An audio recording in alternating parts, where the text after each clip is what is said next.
And we're clear. Hello! All right, guys. Very important this week. You definitely need a good sound check because the audio quality last week was shit.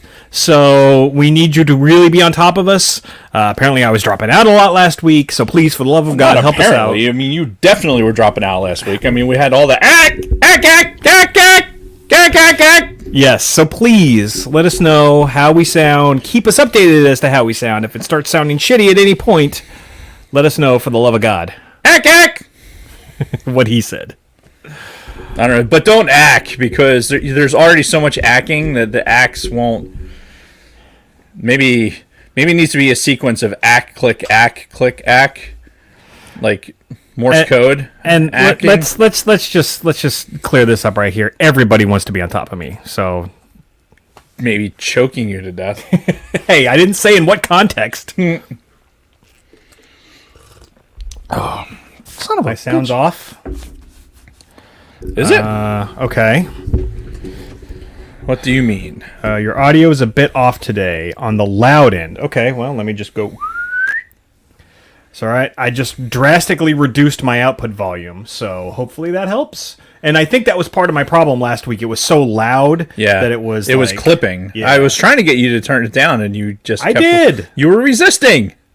I didn't resist anything. I turned it down. You were like, he can't possibly know what he's talking about. All right. And you would just barely. All right. Sounds like he's playing through radio. What the fuck, man? So the question is, do I sound like that? Like, is my sound the same? Yeah. As his? Or is it just Jason? Yeah. And now Dragon Buddy said I sound better. Now, do I sound better to everybody else? Sorry. Chantal's really distracting me in the chat already. Yes, Dave's got the hat. Dave's is fine. Now, how do I sound now that I've been... Mine's a little bit... volume is lowered. So... Dave sounds good. Okay, we've established that. Okay. How does new and improved lower volume Jason sound? What does it look like from the levels on the mixer itself? Are they the same? No, I'm significantly lower than you. That's really weird. Yeah.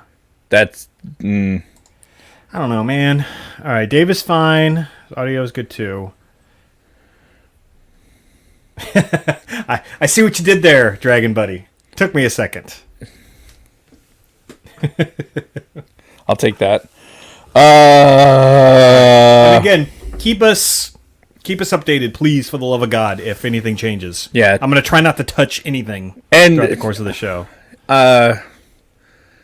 If there's any variance too, because I know what happens sometimes during the show, you kind of get used to listening to it, maybe clip a little bit or something like that, and it's finger bang bang.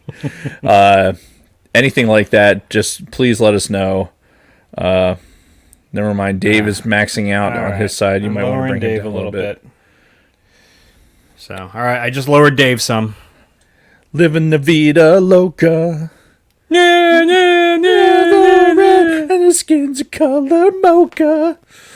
Ran you out. Living the vida loca. Living the vida loca.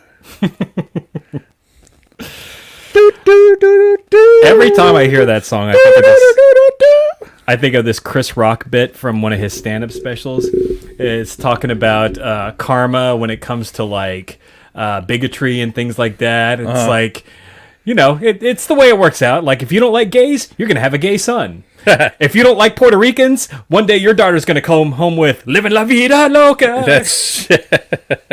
So that's what I think every time I hear that song now. That's really funny. I think we should break into some Beach Boys. Hold on.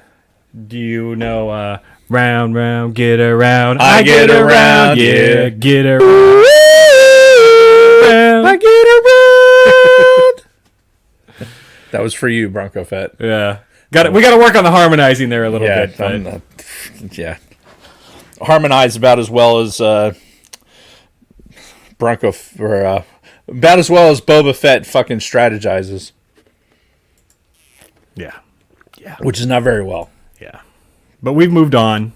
past the Book of Boba Fett. Ruin the 8-week streak of what? Not talking about not singing or the Beach Boys. Yeah, don't worry. We'll start ramping it up. We need that what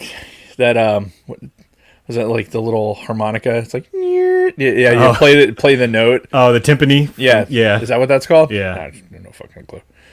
This turned cringe quickly. Is that Tom again? Never do that again. Thank you. Oh well, come on. Well, see, now that you all have said not to do it again, that just means we're gonna crank it up. Yeah. If you hadn't said anything, if you'd have been like, "Oh, that's great," just do Bob Moran. Ba ba ba ba ba Moran. Ba ba ba ba ba Moran. Ba ba ba ba Moran. Dave can really hit those high notes too, which is impressive. I can't do it. You got me rocking and rolling, Bob Moran, ba ba ba Moran. I'm still a fan of the classics, though. Gotta keep those loving good vibrations a happening with her. Gotta keep those loving good vibrations a happening with her. Sound is terrible. Stop singing.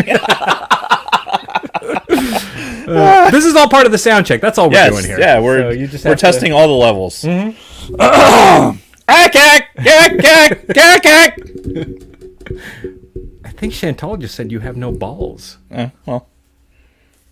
Yeah, well, I mean, at least he can hit the high notes. So. I've been neutered, so. I mean, well, yeah. I think we're both members of the Seedless Grapes Club. Indeed we are. Indeed we are. Yeah. It's very liberating. Shooting blanks. Yeah. Thank God. Indeed. Loins noises. Gotta keep those love good vibrations happening with her. Ooh, I kind of cracked a little bit in there. No, I absolutely can't. And the funniest part is, like, I can't really sing. I can only, like, fake sing. Like... I've never claimed to do either. Yeah. Sing or fake sing. Let the helmet. All right, so I'm assuming the levels are good now, right? Yeah, I think we should be all right. All right. And it's getting close to 5:30. God. I thought helmet was a bot for a second. Yeah, I think... Oh, just because of the different capitalizations. Right. And the loud noises.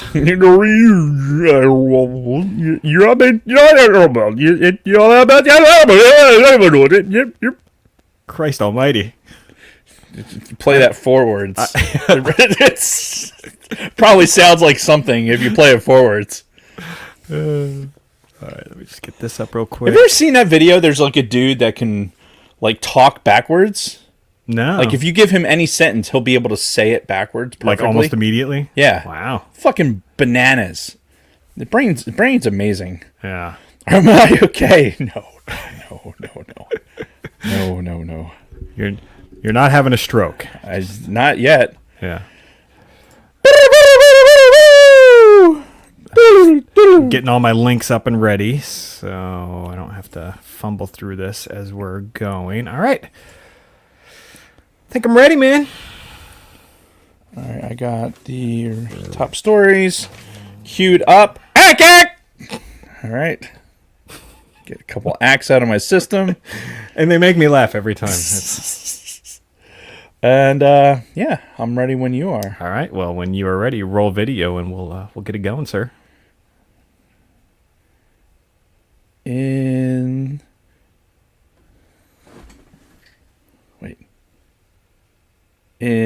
5, 4, 3.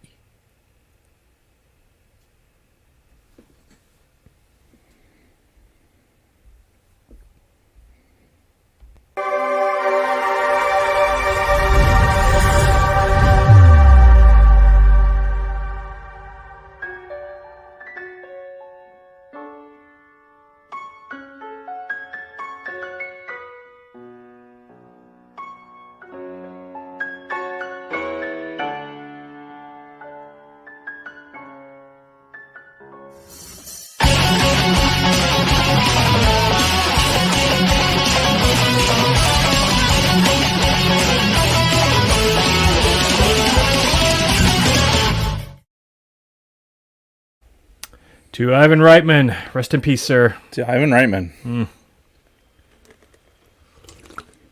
So we just got word that the great Ivan Reitman, producer and director, died yesterday? Yesterday, yeah. Yeah, Ivan Reitman, known for being the director of the original Ghostbusters movie. Right. Also did Kindergarten Cop. Classic. Yeah, a bunch of good movies. Meatballs. He also was the main producer on the original Animal House. Animal House, yeah. Which, sidebar, I fucking love Animal House. Saw that at a wildly inappropriate young age. I probably saw that movie for the first time when I was like 5 We years all old. did. Our entire generation did. We yeah. A lot of those movies we saw way too fucking young, which probably helped our level of depravity to what we are now. Oh yeah, absolutely. Honestly. Yeah, that it molded me into who I am today. Right. And I'm proud of that. But again, thank you, Ivan Reitman, for everything you contributed, and you will be missed, sir. Yes, sir. That being said, does this guy know how to party or what? Hello, everyone, and welcome to the Sidebar Cantina, the podcast where we talk about Star Wars, pop culture, public access TV, or whatever the fuck we feel like talking about. I'm Mr. Jason Roscom. With me here each and every single week, the Wayne Campbell to my Garth Algar, Dave Martin. Party on, Dave. Party on, Garth. How are you? I'm excited. This is so fun. Yeah. This is such a fun movie. I mean, just our banter before we even went live. I know. Talking about the movie and, well, what movie are we talking about? Let's not get ahead of ourselves. It's fucking Wayne's World. Wayne's World! Wayne's World! Party time! Excellent! We're kind of doing the modified version Yes, of the Wayne's World. It's the corporate version of Wayne's exactly. World.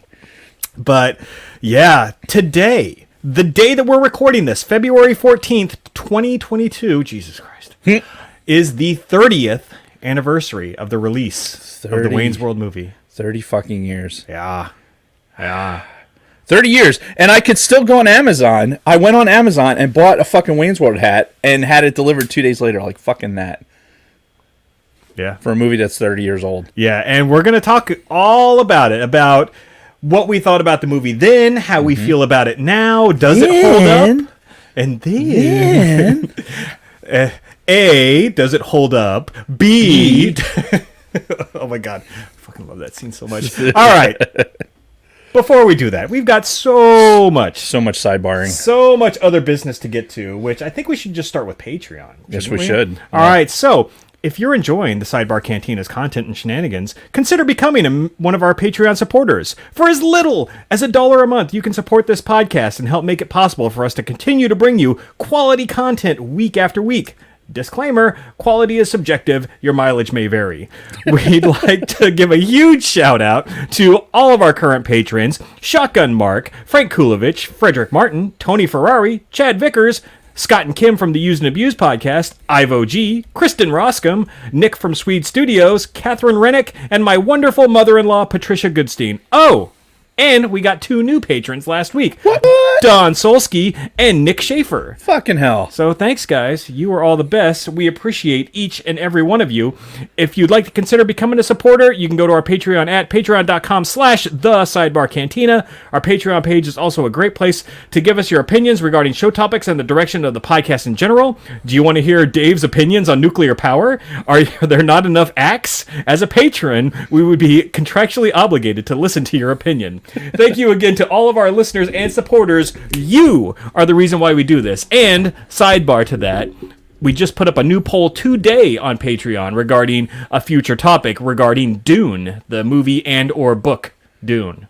Yes. So I just saw it. I didn't know it came out, and you had directed me to it. Yep. And I'm excited. If it gets you to see or read the book, and we get to talk about it, I'm all for it. And so far, the votes are leaning more towards me reading the book and then us talking about it. And we did say that I encourage the audiobook because it is a good version of it, and I know I've listened to that particular version twice. So, yeah, I'm excited. Excellent. It's gonna be fucking great. Excellent. So, You got anything Red 5 wise to talk about? We would like to give a shout out to Andrew and Marisha from the Science Fictionary and Amanda and Gemma from Galaxy of Queers podcast. Luna Girl was repping the sidebar this past Friday on the Science Fictionary and was also on Galaxy of Queers yesterday afternoon. She is amazing and busy. She's everywhere, Fokker. Stellar pods with some awesome nerds and good times were had. Check out both pods on YouTube and find them on our Red 5 family at bio.link/Red5. bio.link/Red5. Party on, Wayne, and party on, Garth. Alrighty. We do a segment on the show every week called This or That, where our social media director, Luna Girl, puts up a poll on our Instagram. And what is our Instagram, Dave? At the Sidebar Cantina. She gives you two options, and we go over the results here on the show. This week is regarding Wayne's World, so we're talking about movies that are turning 30 years old. So, let's get it started. In here. It was not as smooth as it was before we started the show. All right, the animated flick that captured your heart. Ferngully versus Aladdin. Aladdin. Oh, she misspelled it in here. It's A. Never mind. So yeah, Ferngully versus Aladdin. I've never even seen Ferngully. Don't know a thing about it. Yeah. Don't know jack shit about it. I know it exists. Right. I don't know jack shit about it. I mean, obviously Aladdin, for a host of reasons. The number one reason being Robin Williams. Yeah. I mean, he fucking makes it. It's fucking amazing. The music's amazing. Robin Williams is amazing. A whole new world. A whole new world. If you want to see me and Dave sing a duet of A Whole New World, go to our Patreon and vote. Yeah. Oh my God. Don't do that. No. Don't do that. Christ. I'll go home. I won't be able to talk for a fucking week. Yeah. I also picked Aladdin, and Aladdin killed it. 93% to 7%. I've seen Ferngully. In fact, I've probably seen it a couple times. Compared to a titan of a movie like Aladdin, it doesn't even come close. Mm-hmm. But I mean, Okay. Yeah. Again, don't know jack shit about it. Speaking of things I don't know jack shit about, drama, suspense, action, Patriot Games versus Under Siege 2. Patriot Games. So I've never seen either of these. Okay. But I'd have to pick Patriots Games because Harrison Ford, and right. I heard it was a good movie, but I just never got around to seeing it. So I went through a huge Tom Clancy phase, right? Yeah. My dad read Tom Clancy books, so they were always laying around for me to read. Like my reading when I was younger was I had a lot of books, older books that I probably like when I should have been reading comic books. I was reading fucking Hunt for October and Dune and shit like that, right? Mm-hmm. So I read a lot of the Clancy series, all of the fucking Jack Ryan series, going up to, and then when I was an adult and could buy my own books and continued reading the series all the way up until Tom Clancy passed away, and then into. Oh, I didn't realize he died. Yeah, he died a while ago. Yeah. So a big Clancy fan. The movie itself and the book there are hugely different, but I think the portrayal that Harrison Ford does for this particular movie I think is excellent. I think it's a good movie in and of itself, even if it doesn't necessarily follow the book. Mm-hmm. But that's almost every Clancy novel is going to be too complicated. And quite frankly, aside from this casting with Jack Ryan, although I think what's the dude from The Office, John,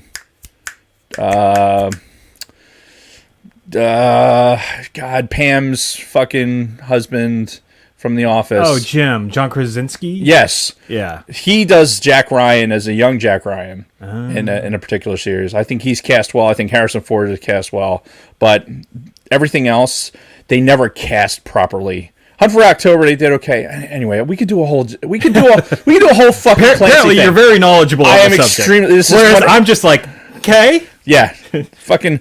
Anyway, Under Siege 2, awful. Wow. Now, sidebar: I did see the first Under Siege and enjoyed it. Of course, you did. Never saw the sequel. Yeah, because there's fucking Miss November in it. Yeah, but that's a topic for another day. Shawing. What wholesome sports flick brings you back to simpler times? A League of Their Own or The Mighty Ducks? This one was easy for me. A League of Their Own. I hated The Mighty Ducks. Like, whoa, hate's a strong yeah, word. it was fucking stupid. The whole concept was dumb. Didn't like it. A League of Their Own. Far superior movie. Great movie. The first movie I actually ever came to tears to in the fucking movie theaters watching this. So Really? yeah, like at the end when they're all like having that big reunion and you see the poster of fucking Tom Hanks. Yeah. Yeah, That's got a little emotional. That's really funny. Yeah, I don't know what it was about that particular scene and everything. I tell you, I ran into John Lovitz in a fucking elevator in Hawaii. I feel like you have told me that before. Yeah. Yeah, it's Well, this would be more, wouldn't it? he's so funny. I think that movie has an anniversary this year. I think we've talked about that. Well, Chat. all of these movies are turning 30 this year. That's the whole thing. Oh, that's the whole theme of the thing. Yeah. Pay attention, Dave. All right. So anyway, did you pick a movie here? What was the selections? A League of Their Own versus The Mighty Ducks. A League of Their Own. 100%. Mighty Ducks ended up winning 58% to 42%. I believe it. I mean, there is a huge following for it, and I don't necessarily dislike the Mighty Ducks, but I'm a baseball fan. I'm a Gina Davis fan. I think it's fucking hilarious, all the stuff with John Lovitz. Yeah, good movie. Yeah, it's a really good movie. Yeah, directed by Pete Marshall. I want to cover it for the show. Okay, at some point. Well, I mean, this is the 30th anniversary this year, so we can maybe in the summer. Yes, we can talk about the girls of summer. Anyway, we have a new patron. Just came across the wire. Up. Our good friend David Schmuck is now a Patreon supporter. So thank you, sir. You are the best. And really, he was probably our very first regular follower. He followed me over from a previous podcast I was doing, but regardless. Thanks, Dave. I love it. Thank you. And I think I skipped the numbers for the Patriot Games Under Siege 2, but Patriot Games won 85% to 15%. And Mighty Ducks 58 to 42%.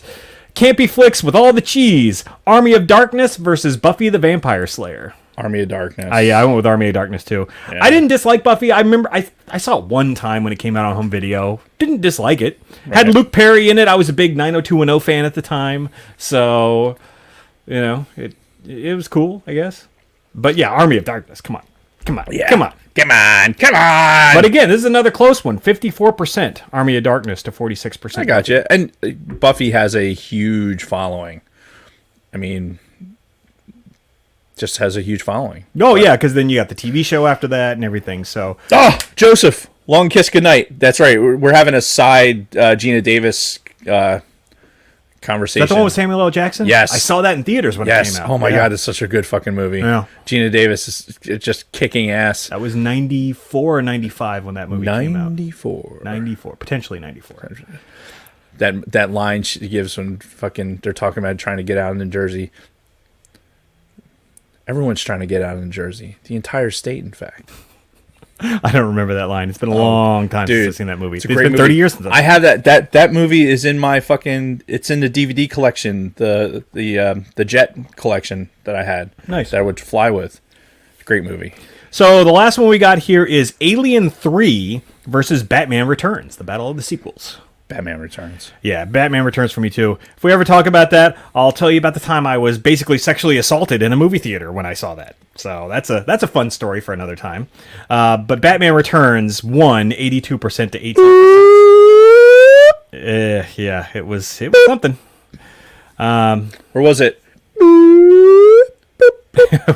We'll talk about that another time. So that was this or that. Thank you again to our social media director. Did your butthole get violated? Well, again, we'll push that. I mean, now that you've brought it up, I feel like it's too long of a story to get into. This here. is the sidebar. We're trying to keep good vibes in the studio for this today. This is the sidebar cantina. I know. And you potentially got your butthole violated. So I mean, what are we? Jesus Christ! All right. Are we ready to move on to our weeks? Oh, I thought we were going to get... All right, yeah, fine. Whatever. All right, so today being Valentine's Day, I would imagine most folks out there probably got some sort of gift. I got a gift today, and I would like to share it. So, you remember how, if you look over there, you saw I got my cool Star Wars Empire Darth Vader yes. Xbox controller. Yes. Well, apparently Kristen is going with a theme these days for gifts for me. So, what I got today was... Oh, you got the Fett one. Boba Fett Xbox controller. You sack of shit. If you want to touch it. Oh. Yes, Yeah, so she got me the Boba Fett themed Xbox controller to match the Vader themed one. And it's fucking awesome. It is so cool. And when you, because it's a fucking battery. It's got an internal battery. Right. And when you put it on the charger, it makes the whole fucking Boba Fett helmet. So cool. That's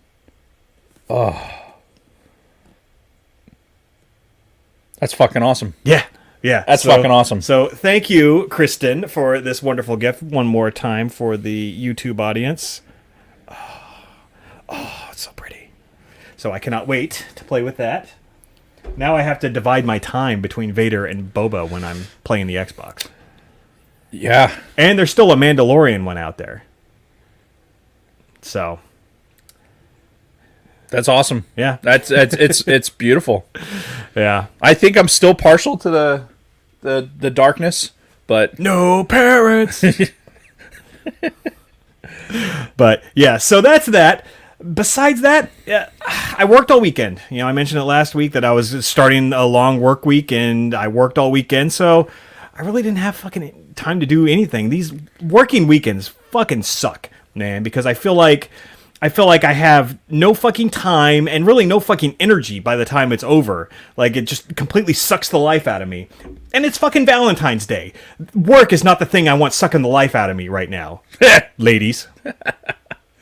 That's fair. That's a fair point. So that's really all I have for my week. You know what? I don't really have anything either. Really? I certainly don't have fucking Boba Fett goddamn Xbox controller.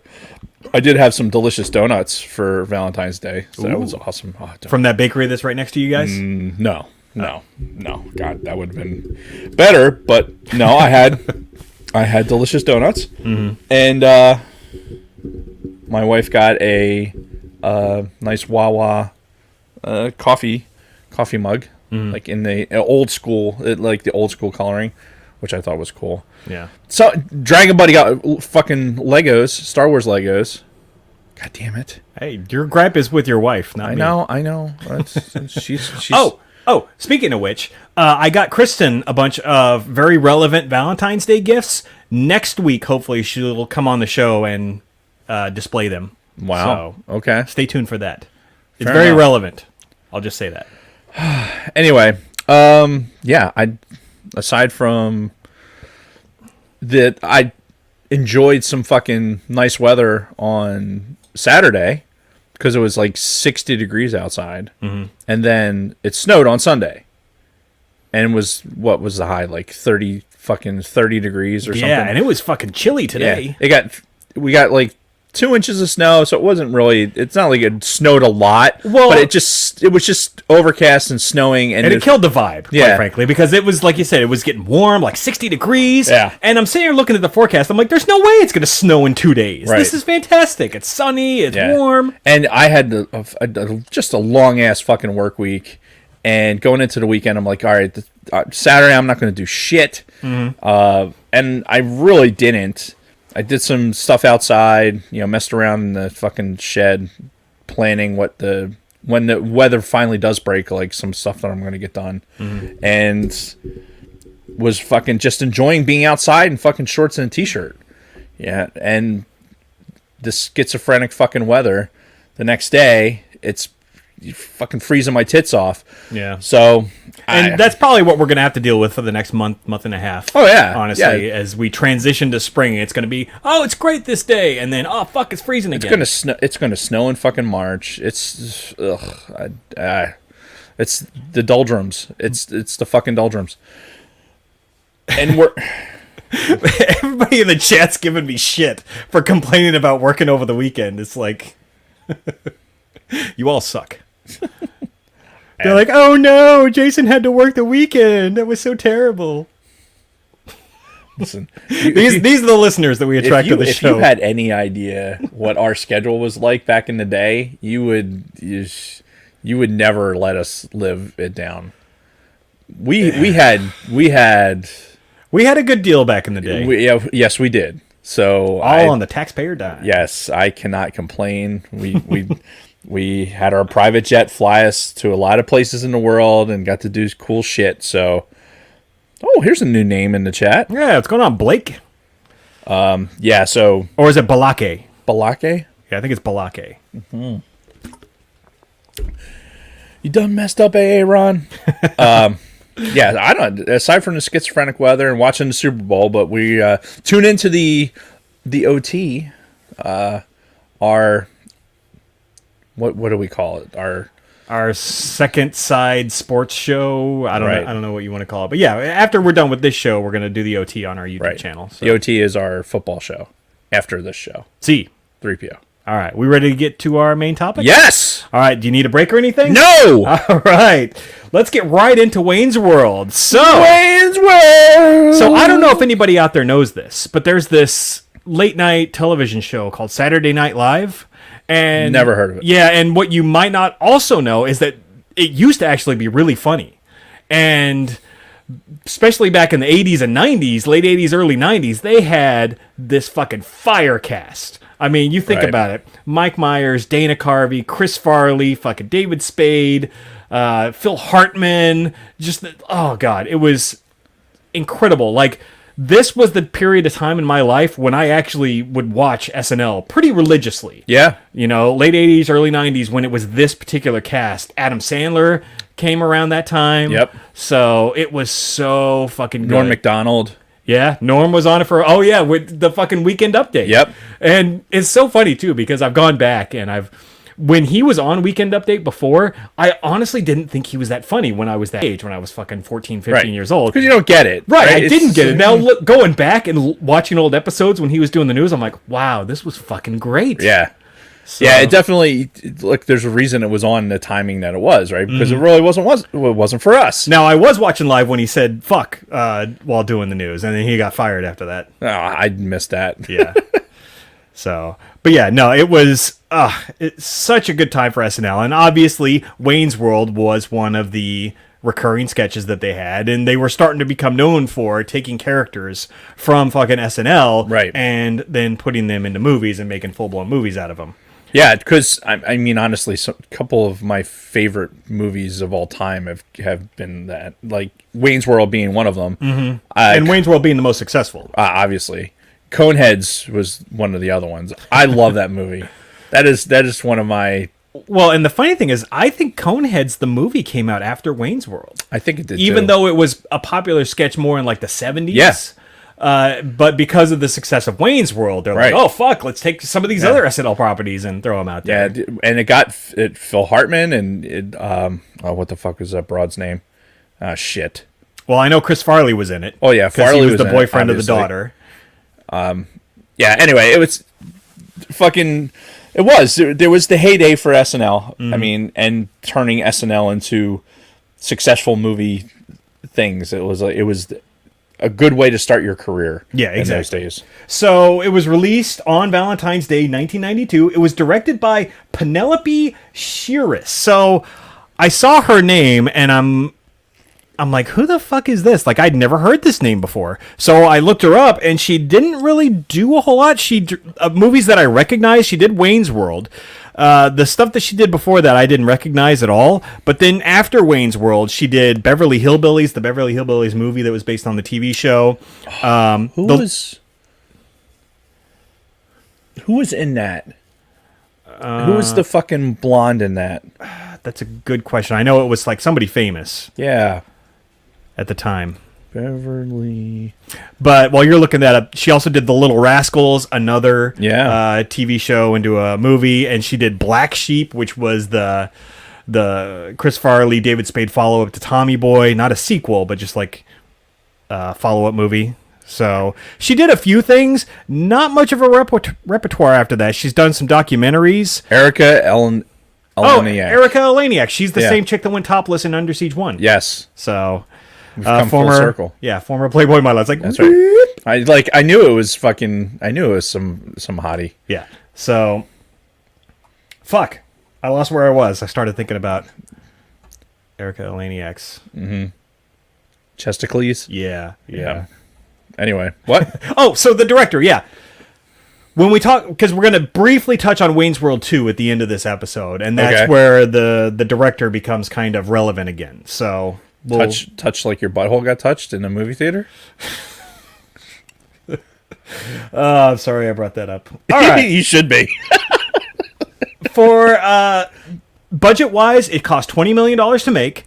For box office, it made $121 million domestically, and then $183 million total worldwide. So, bona fide success. Like, fuck yeah. immediately out the gate. It was like the number one movie the weekend it was released, and it was very clear this was going to outpace their expectations. Hell yeah. And quite frankly, I feel like you and I, we were probably, 15 and 16 at the time when this came out? I was 15, about to turn 16, so Yeah. you probably should have been 16. Yeah. This was like the perfect movie for our fucking generation. Oh yeah. Like this is to me could be the quintessential Gen X movie. This movie single-handedly developed my, well, not single-handedly, but my sense of humor was really imprinted by this movie. Yeah. And especially the one-liners. Like, my bag of one-liners and things that like became my daily vernacular are heavily influenced by this fucking movie. Yeah. I can't stress enough how much I love this movie, and we'll just go right into our history, because we go into our history a little bit when we talk about this. For me, I saw it in theaters, obviously, when it first came out. Like, you'd be fucking ostracized from any social circles if you didn't see it. Oh, yeah. For, our age bracket at the time. So obviously I saw it because the hype was so big going into it too, because we're going to talk about the Bohemian Rhapsody factor in all of this, right, and that lead up into the movie. So, but I only saw it once in theaters. But it came out on home video pretty quick. Like, I almost feel like it was that summer it came out on VHS. And because you got to remember, this is a very different time for movies when movies go from theater to home video. Like, it would take 9 months to a year sometimes, right, depending on the movie, for it to go from release to fucking being able to buy it on home video. Right. So it was not like it's in theaters this month and next month you can just fucking download it or whatever the fucking kids do these days.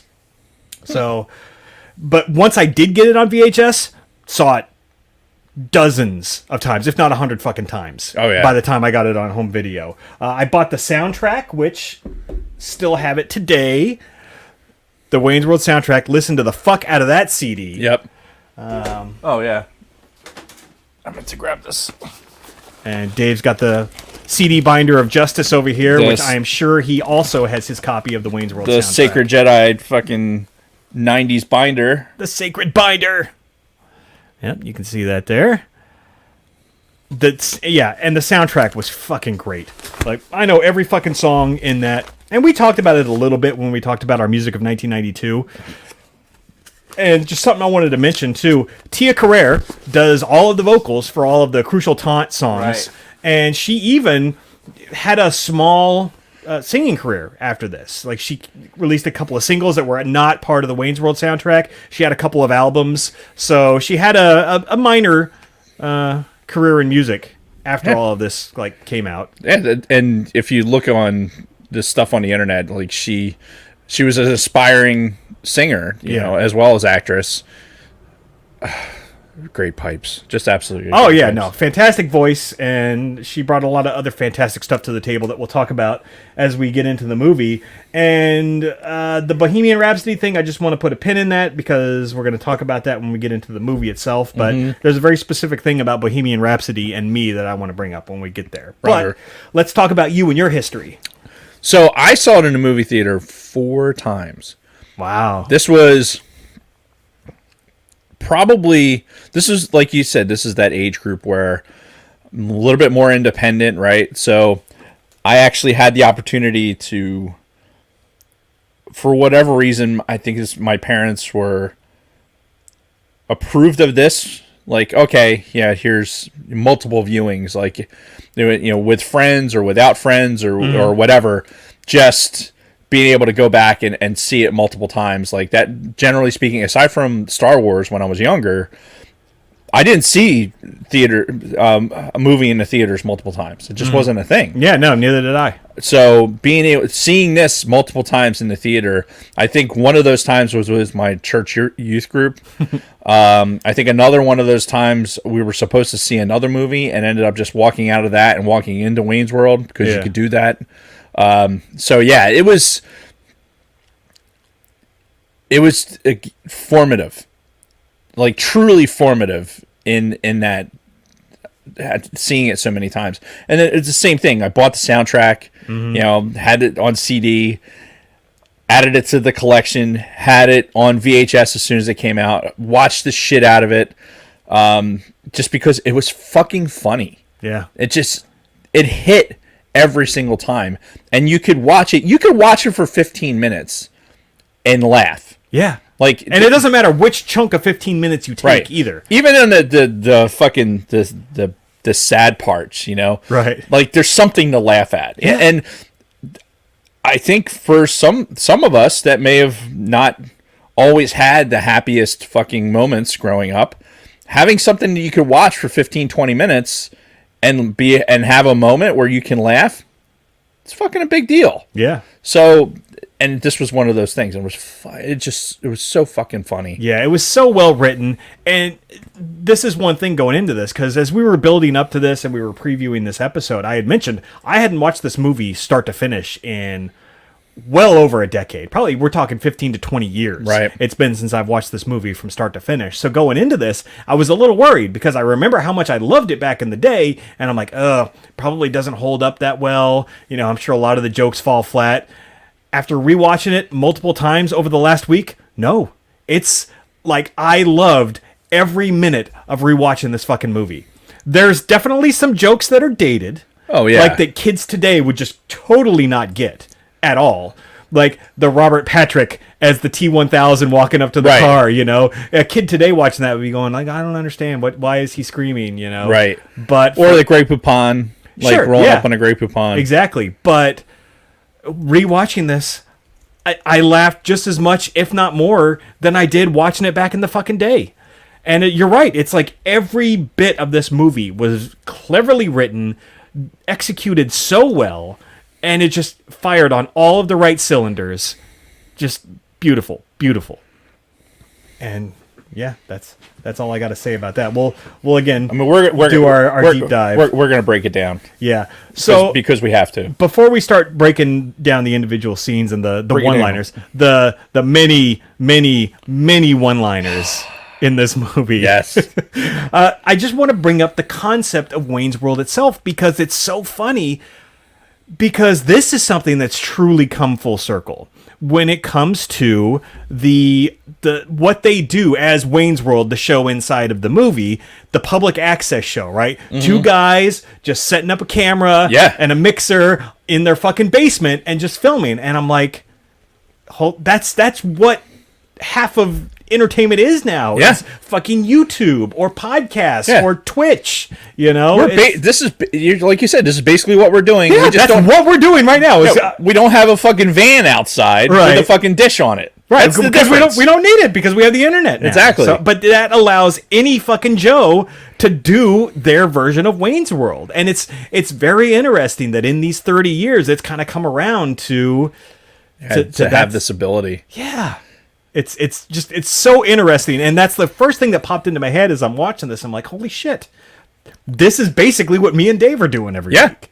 We're not as successful as they were in Aurora, Illinois, but well, I mean, who could be? Right, but I just found that such a fascinating thing watching that, and then just kind of having this weird existential moment where I'm thinking about that versus where we are today, and it was, I mean, I don't know if it was kind of a prediction of the way things would go in the future or just a fun coincidence. But either way, very, very cool. Sorry. Chat distraction. Oh, yeah. No, it's going to be rampant today, I'm sure.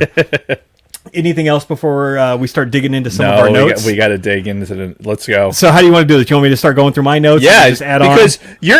your notes tend to be They're sequential. and mine are random. And I have two pages front and back. Mine are the ramblings of a madman, usually. Right. The nonsensical ravings of a lunatic mind. Exactly. What movie is that from? Let me know in the chat. Story of my life. That too, but my first note is the Paramount logo, right? That classic Paramount logo and the Paramount thing. I'm like, that brings back I just memories. wanted to mention real quick. I watched this.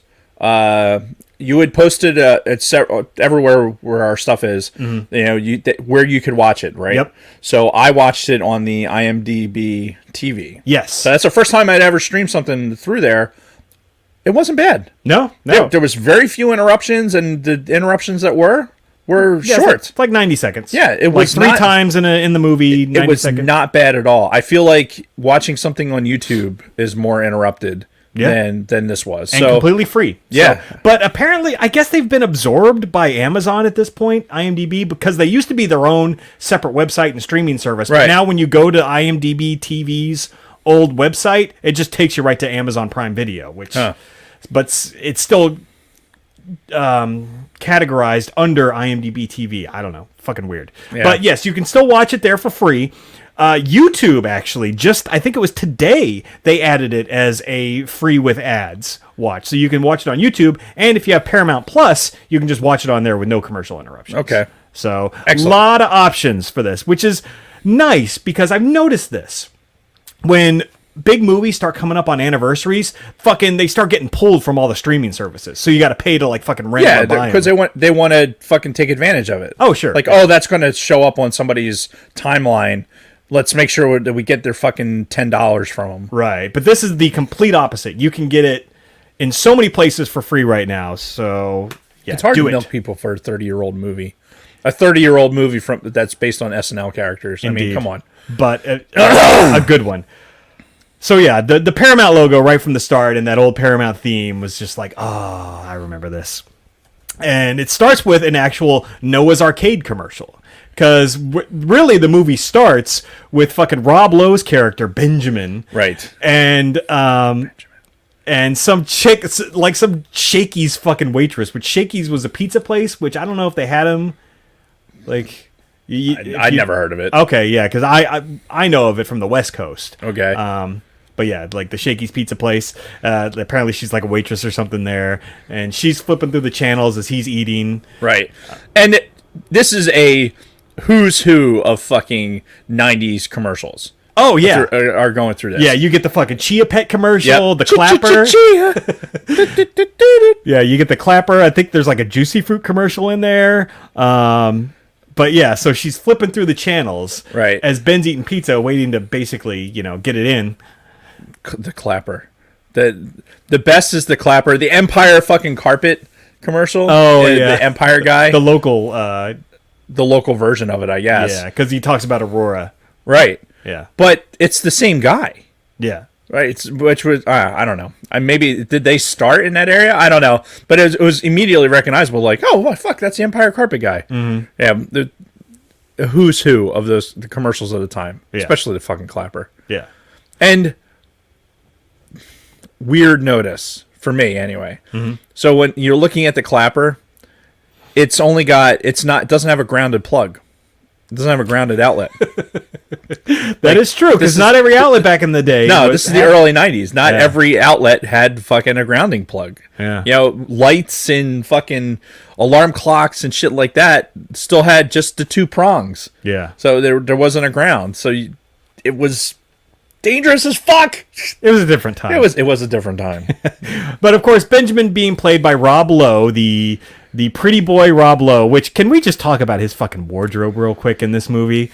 Holy shit. You talk about like early 90s style with the fucking baggy pants and the fucking loose shirts. Z Cavarici pants and the fucking silk shirts and members only jackets. Oh, yeah. The fucking hair. The fucking, I have it as a note at the end, but it bothered me then and it bothers me now.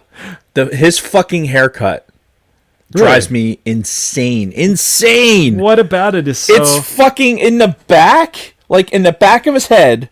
It like comes off like it's like he's wearing a fucking football helmet. Yeah. It comes way off the back of his head like this. Yeah. So it's like the whole thing is like, it's not just slicked back like this to the back of his head. Because, yeah, it's it bulky all the way to the... all the way to the fucking back. Yeah, it's bulky all the way to the back, and it's got a lot of product and shit in it. It bothered me when I was fucking 16 years old, and it bothers me today. Like, it just, every time I see it, because even on a profile shot, I could see that fucking hair. I'm just like, get a fucking haircut.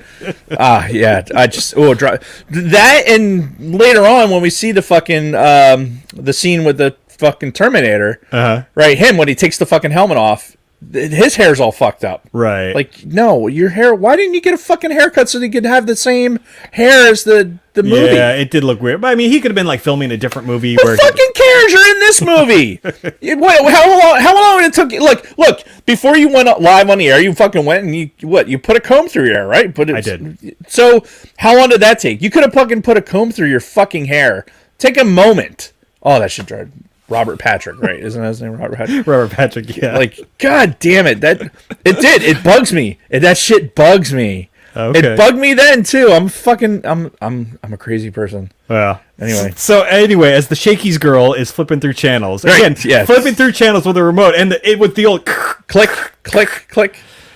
She lands on Wayne's World, and she stops and she's watching. So this is where we finally get our first glimpse of Wayne's World, and it was really interesting because at first you're seeing it on that small screen, and then at some point the direction shifts, and then you're actually inside Wayne's basement, right, as the audience, and you're seeing like behind the camera and behind the mixer, and it was a really unique transition, and it really kind of made you feel like, okay, you're going from watching it on the small screen to now we're in a movie, right?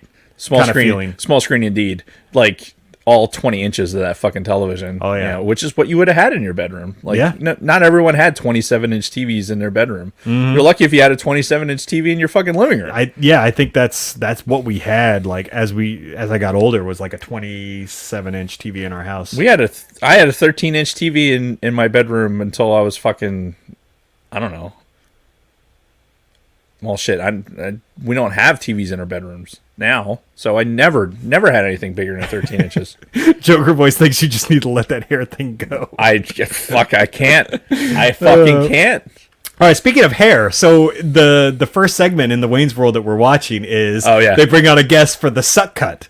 Right. This is another thing about this movie. It's all of these characters are obviously very exaggerated. A lot of them based on stereotypes, but I knew a lot of these guys. Like when he starts putting the suck cut on Garth's hair, and he's like, "Turn it off, man! Turn it off! It's sucking my will to live." Like, I knew guys like that who had the fucking long hair and the mullets, and like their hair was like their life. Just the trim, don't buzz me, okay? Yeah, like I knew a lot of those long-haired kind of heavy metal guys that, like their hair was everything. Yeah, they spent more time on their hair than most women did. Yeah, it was fucking bananas. Yeah, it was a weird fucking time, man. But I can't imagine. Like I knew that guy. Do you know how fucking I'm going mental over fucking Rob Lowe's hair bulk, and I can't even.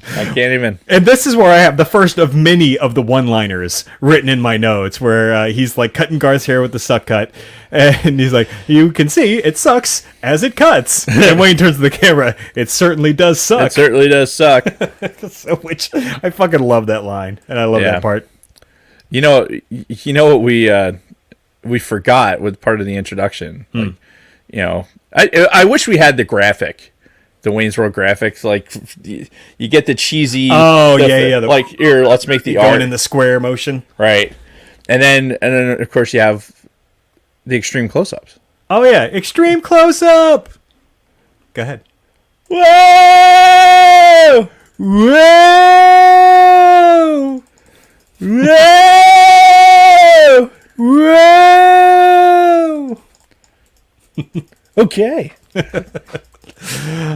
So anyway, strictly for the YouTube audience, the audio listeners are like, "What the fuck's going on?" They know exactly what's going on. They're listening to an episode about Wayne's World. They know exactly what's going on. I would hope so. So at this point, too, as they're talking, I think it was before he actually started doing the suck cut demonstration, where they're just having a back and forth with him. And then all of a sudden, like, the mixer fucking part of it explodes. Yeah. And the fucking guy just takes the... beating on it with a fucking wrench! With a goddamn giant fucking wrench! Like, oh my god! I laughed so hard when I was rewatching it this week for that scene. Why would you? That's what we should be doing with our fucking mixer. Oh, I know. That's what I feel like doing. Giant fucking wrench. Oh, yeah, we're going full on Office Space on this mixer. Oh, fuck it. It's going to be great. Yeah. We're going to have the gangster rap. It's going to be fucking awesome. Ooh, we should just do that live on YouTube. Oh, fuck yeah. Yeah. No doubt. Anyways, I fucking love that part so much. But also, they're going back and forth from Wayne's World now to this girl explaining to Benjamin, like, what this is. And she's like, oh, they're so funny. And then he has a line where he's like, oh, they're obviously brilliant. Right. Because he's such a smug fucking asshole. Right. Like, oh, how can I manipulate this now? Yeah. But just like his like, oh, they're obviously brilliant. Obviously brilliant. Like, oh, let me turn this off so I can get in. Right, and that was the thing. Like, he immediately turns it off. Without messing up his hair. His giant fucking helmet head. Which, can we talk about, like, he knows how to get women. Right. He's rich, he's got the nice place, he's got the nice car. Right. Yet he's got, like, 3 books, like, how to pick up chicks in his apartment. He's smooth. Yeah. I mean, obviously. Oh, well, I have it written down when we get into the reasons why Cassandra would be into Benjamin. Yes, we'll wait until we. Yeah. We're not there yet, man. You're skipping ahead. Just fucking calm the fuck down. I know. So then we get to we skip to where Mike Myers Wayne is talking to the audience, where we get many fourth wall breaks in this movie. Like, the whole movie is a fucking break into the fourth wall, quite frankly. And he's kind of giving us the exposition, catching us up, right? Basically, like. I'm Wayne, and I loved the line, what was it? I live in Aurora, Illinois, which is a suburb of Chicago. Excellent. Yeah. I thought that was funny. And walking up and, like, his collection of fucking... I have an extensive collection of hairnets, or name tags and hairnets. And he stands there next to him, like, showing him off, like, hey, look. Yeah. And then the Mirthmobile pulls up. Right. And this is my friend Garth Algar. Hi. I always loved Garth. Like, he's like my spirit person. Oh, I yeah. guess. No, look, same. You know, I'm wearing a Wayne's World hat, but I am, like, Garth was my personality because I'm not outwardly, like, as we see Garth and he's, like, fucking tinkering with stuff and fucking freaking out and, like, has this just, like, weird inner, like... Yeah. Right? That was me. Yeah. Like, just this weird kid that fucking, like, didn't really talk a whole lot, and then fucking when I did, like, ah! Like, right? I have to go now. Or, I don't really have much to say now. What's that? And I don't have too much to say. Look! And then the camera turns back and he's already walking away real fast. Yeah, I mean, I can't overstate the fact that Dana Carvey makes this movie. Yeah. Right? It's... Without Dana Carvey, without... like, the guard character, I mean, is fucking great, but Dana Carvey's the one that's acting in this fucking movie. Mm-hmm. Right? He has his character fucking down. Yeah. And, you know, Mike Myers is playing the character, but he's playing the character... It's probably a lot closer to himself than an actual character. But... Is it that hard of a character to play? I mean, probably not. That sounds fucking weird to say, but as I'm watching this movie, I'm watching Dana Carvey. Everything that he's doing is done so fucking well, and you are so invested in the character. Whereas with Wayne, it's just like, oh, okay. Especially especially knowing Dana Carvey, because like all the characters he has on SNL, he seems like a pretty outgoing, loud guy. Right. Outside of Wayne's World. So this character is probably quite the shift for him. I'm willing to bet that fucking Dana Carvey is probably closer to Garth than reality. So? You know, a lot of these comedians are like that. You know, yeah, that's true. They're introverts. Like even like Robin Williams, who was fucking out there like crazy on fucking cocaine and everything else, is a pretty very introverted. Yeah. So, and this we're immediately thrown into the Bohemian Rhapsody scene. Yeah. So let's take a sidestep real quick. Bohemian Rhapsody, I had never heard this song before the build-up to Wayne's World. Like, I don't know how much you remember, because I've said before, a lot of my music that I got at the time was through MTV. Right? I'd watch videos on MTV, like, all the fucking time on my free time. And the first time I had ever heard Bohemian Rhapsody was in the music video that they did for the movie as we were doing the promotion and everything for Wayne's World. I was familiar with Queen. Obviously, I knew We Will Rock You, We Are the Champions. Didn't really know much of their other music outside of that. And after doing some research on the movie, I guess they really stopped promoting themselves in the United States by like the early 80s. I like even Bohemian Rhapsody, when it was released as a single again for Wayne's World, charted much higher than it ever did the first time around back in like 75 when it came out. Yeah, it wasn't nearly as popular. It wasn't one of their songs. Yeah, so like, and this song being part of this movie brought this huge Queen revival to the forefront. Well, and they still ride that. I mean, honestly, I Queen right now, I can owe its everything to this movie. Yeah, the magnitude of what they have now, and generationally to this movie. Yeah, that movie Bohemian Rhapsody that came out a few years ago, that probably wouldn't even exist if it wasn't for Wayne's World and this song, you know, kind of having this big comeback as part of this. It injected for a lot our generation, right? It injected this this genre of music, I guess. Like we're all exposed to it in some form or fashion, right? And some of us more than others, right? You know, our listener base is very eclectic when it comes to music. I mean, look at our mixtapes, you know, that we produce. But I think in general that without this level of exposure through MTV or anything else, as eclectic as we are, Queen would not have been as popular and as much in our memory without this movie. Oh, absolutely without not. the popularity of Wayne's World. No, because we certainly wouldn't know all the fucking words. No. Like, especially the first couple of times I heard this, when you get to that operatic section of this, I'm like, what the fuck are they saying? And it wasn't for like multiple listens and viewings and then somebody like actually showing me what the words are. It's like, oh, okay. Now it's all starting to piece together after multiple listens. The operatic section. Yeah, it's so fucking, it's so good. Yeah, and then in the movie itself, the scene is fucking. It's one of the best scenes in movie history, quite frankly. The Bohemian Rhapsody scene. Yeah, they're driving. They're in the Mirthmobile. They fucking got a tape. Cassette tape.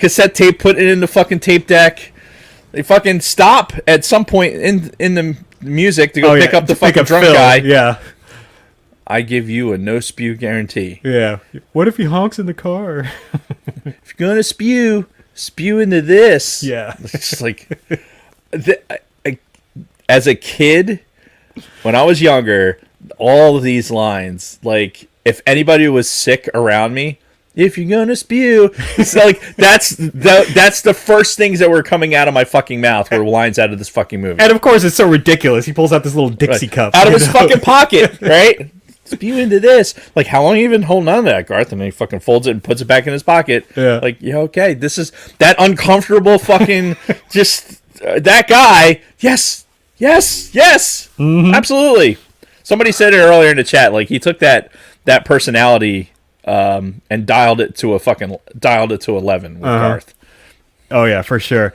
And then you get into the big, not crux, but the apex of the Bohemian Rhapsody with the operatic section and everything in there. Yep. No, we will not let you go. Let him go.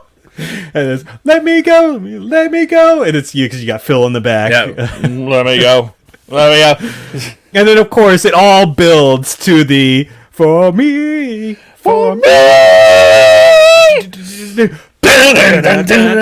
the headbanging part and how they just did it in perfect sync. Yep. All five of them in the car was it's fucking awesome. And I read a bunch of stuff online about the how they're like their necks hurt and shit, so they were like trying not to move quite as much as before.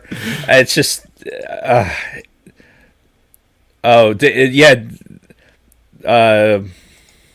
Yeah, there was one scene where he was kind of like just moving at his lips, right? But And that was only like one time. Yeah, he was upset about it later. I mean, there's all these little things. I mean, oh yeah, and I've got this whole section of like trivia and shit that we're gonna get to, talking about stuff like that. But yeah, this, not to put too fine a point on it, but the Bohemian Rhapsody.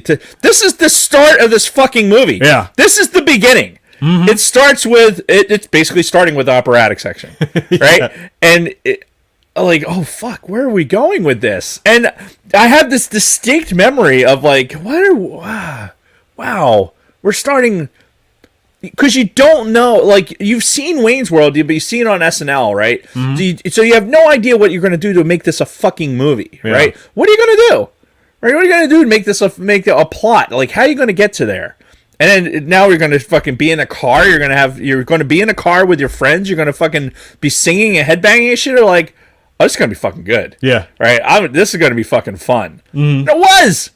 The whole, like, it starts rocketing up to this fucking, it's just so much fun. Yeah, again, before they get to the gasworks. Actually, no, there's a couple of stops before they get to the gasworks. Right. First, they stop at the music. Yeah, they get Phil. They finish Bohemian Rhapsody. Right. Then they stop at the guitar store. Right. Which, Dave goes up and glances at the Fender Stratocaster. Dave doesn't go up. Wayne does. I said, Dave, I'm looking at you. Looking at you in the Wayne's World hat. Right. Yeah, exactly. And you'll never afford it. Live in the now. Live in the now. That's the first of many fucking one-liners I wrote. It's like, he does this every Friday. Yeah. And then they go to Stan Mikita's Donuts, which we are introduced to Ed O'Neill's character for the first time, the manager Glenn. Right. Which, at this point, Ed O'Neill had already been playing Al Bundy for several years on TV. Like, he was very well known. So seeing him in this movie was kind of surprising at the time. It was funny. And he's, like, cleaned up, too, compared to, like, because he's such a slob on fucking Married with Children. Oh, right? Yeah. So for this, he's actually freaking, pretty well put together. Mm-hmm. And he's got three lines of dialogue in this movie, and they're all fucking gold. Yeah. You go in, and the camera pans in, Wayne's... Because, he's still introducing and everything. He goes to Glenn, I'd never done a crazy thing in my life before that night. Why is it that if a man kills another man in battle, it's called heroic? Yet if he kills a man in a heat of passion, it's called murder. So, yeah, clearly this guy has got some screws loose. And then that's when Wayne comes over. He's like, hey. He works 24 hours a day. Oh yeah, but I fucking for 3 lines of dialogue in the movie, he fucking steals the show every time he's on screen. Fucking great. Yeah. What else do I have in here? Oh, so this is where they're ordering donuts, and apparently this is a big hangout place, the donut shop.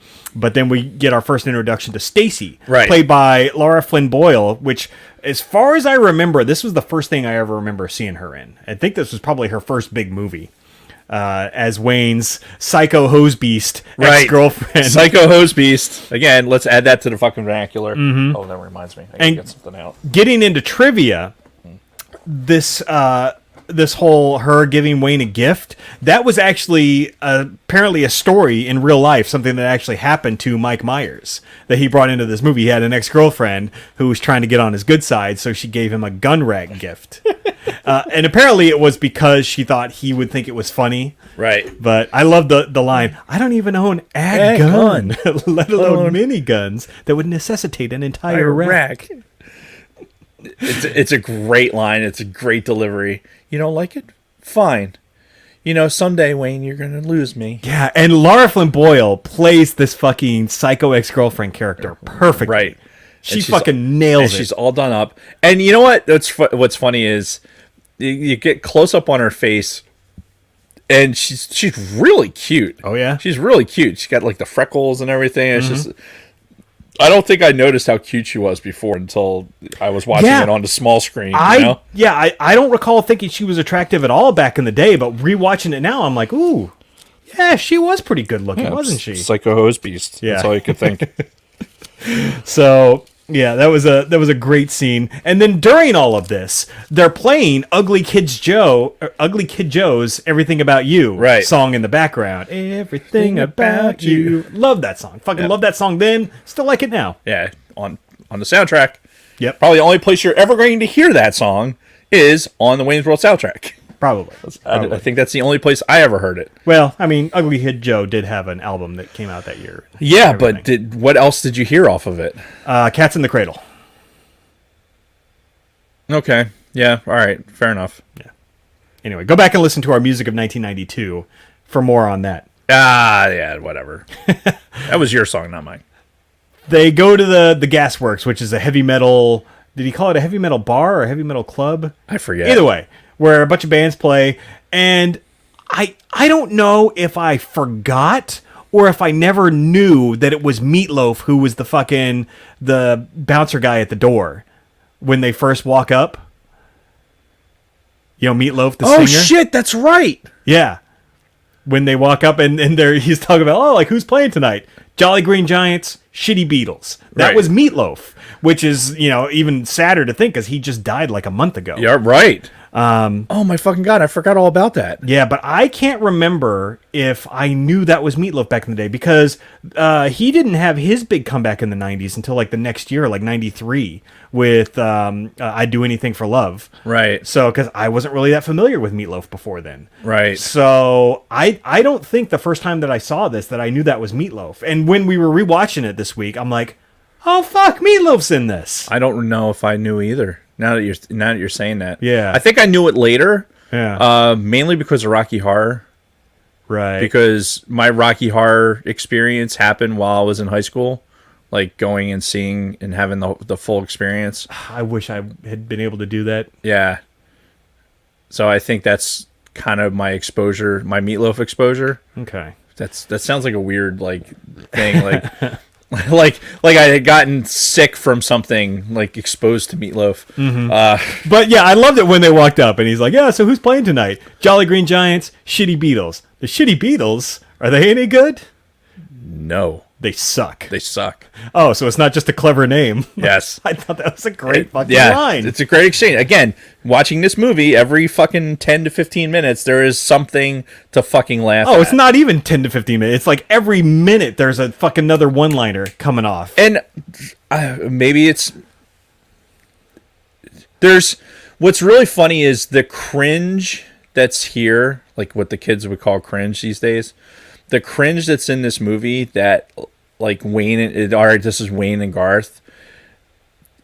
They sell it, right? It's not like everyone around him knows that, hey, all right, he just said something really fucking stupid, but this is the character, so and they go with it. Yeah. Right? It's whereas in today, if somebody said something like that, it wouldn't come off nearly the same way. Mm-hmm. But they pulled it off. They could pull it off back in that day, and something like that.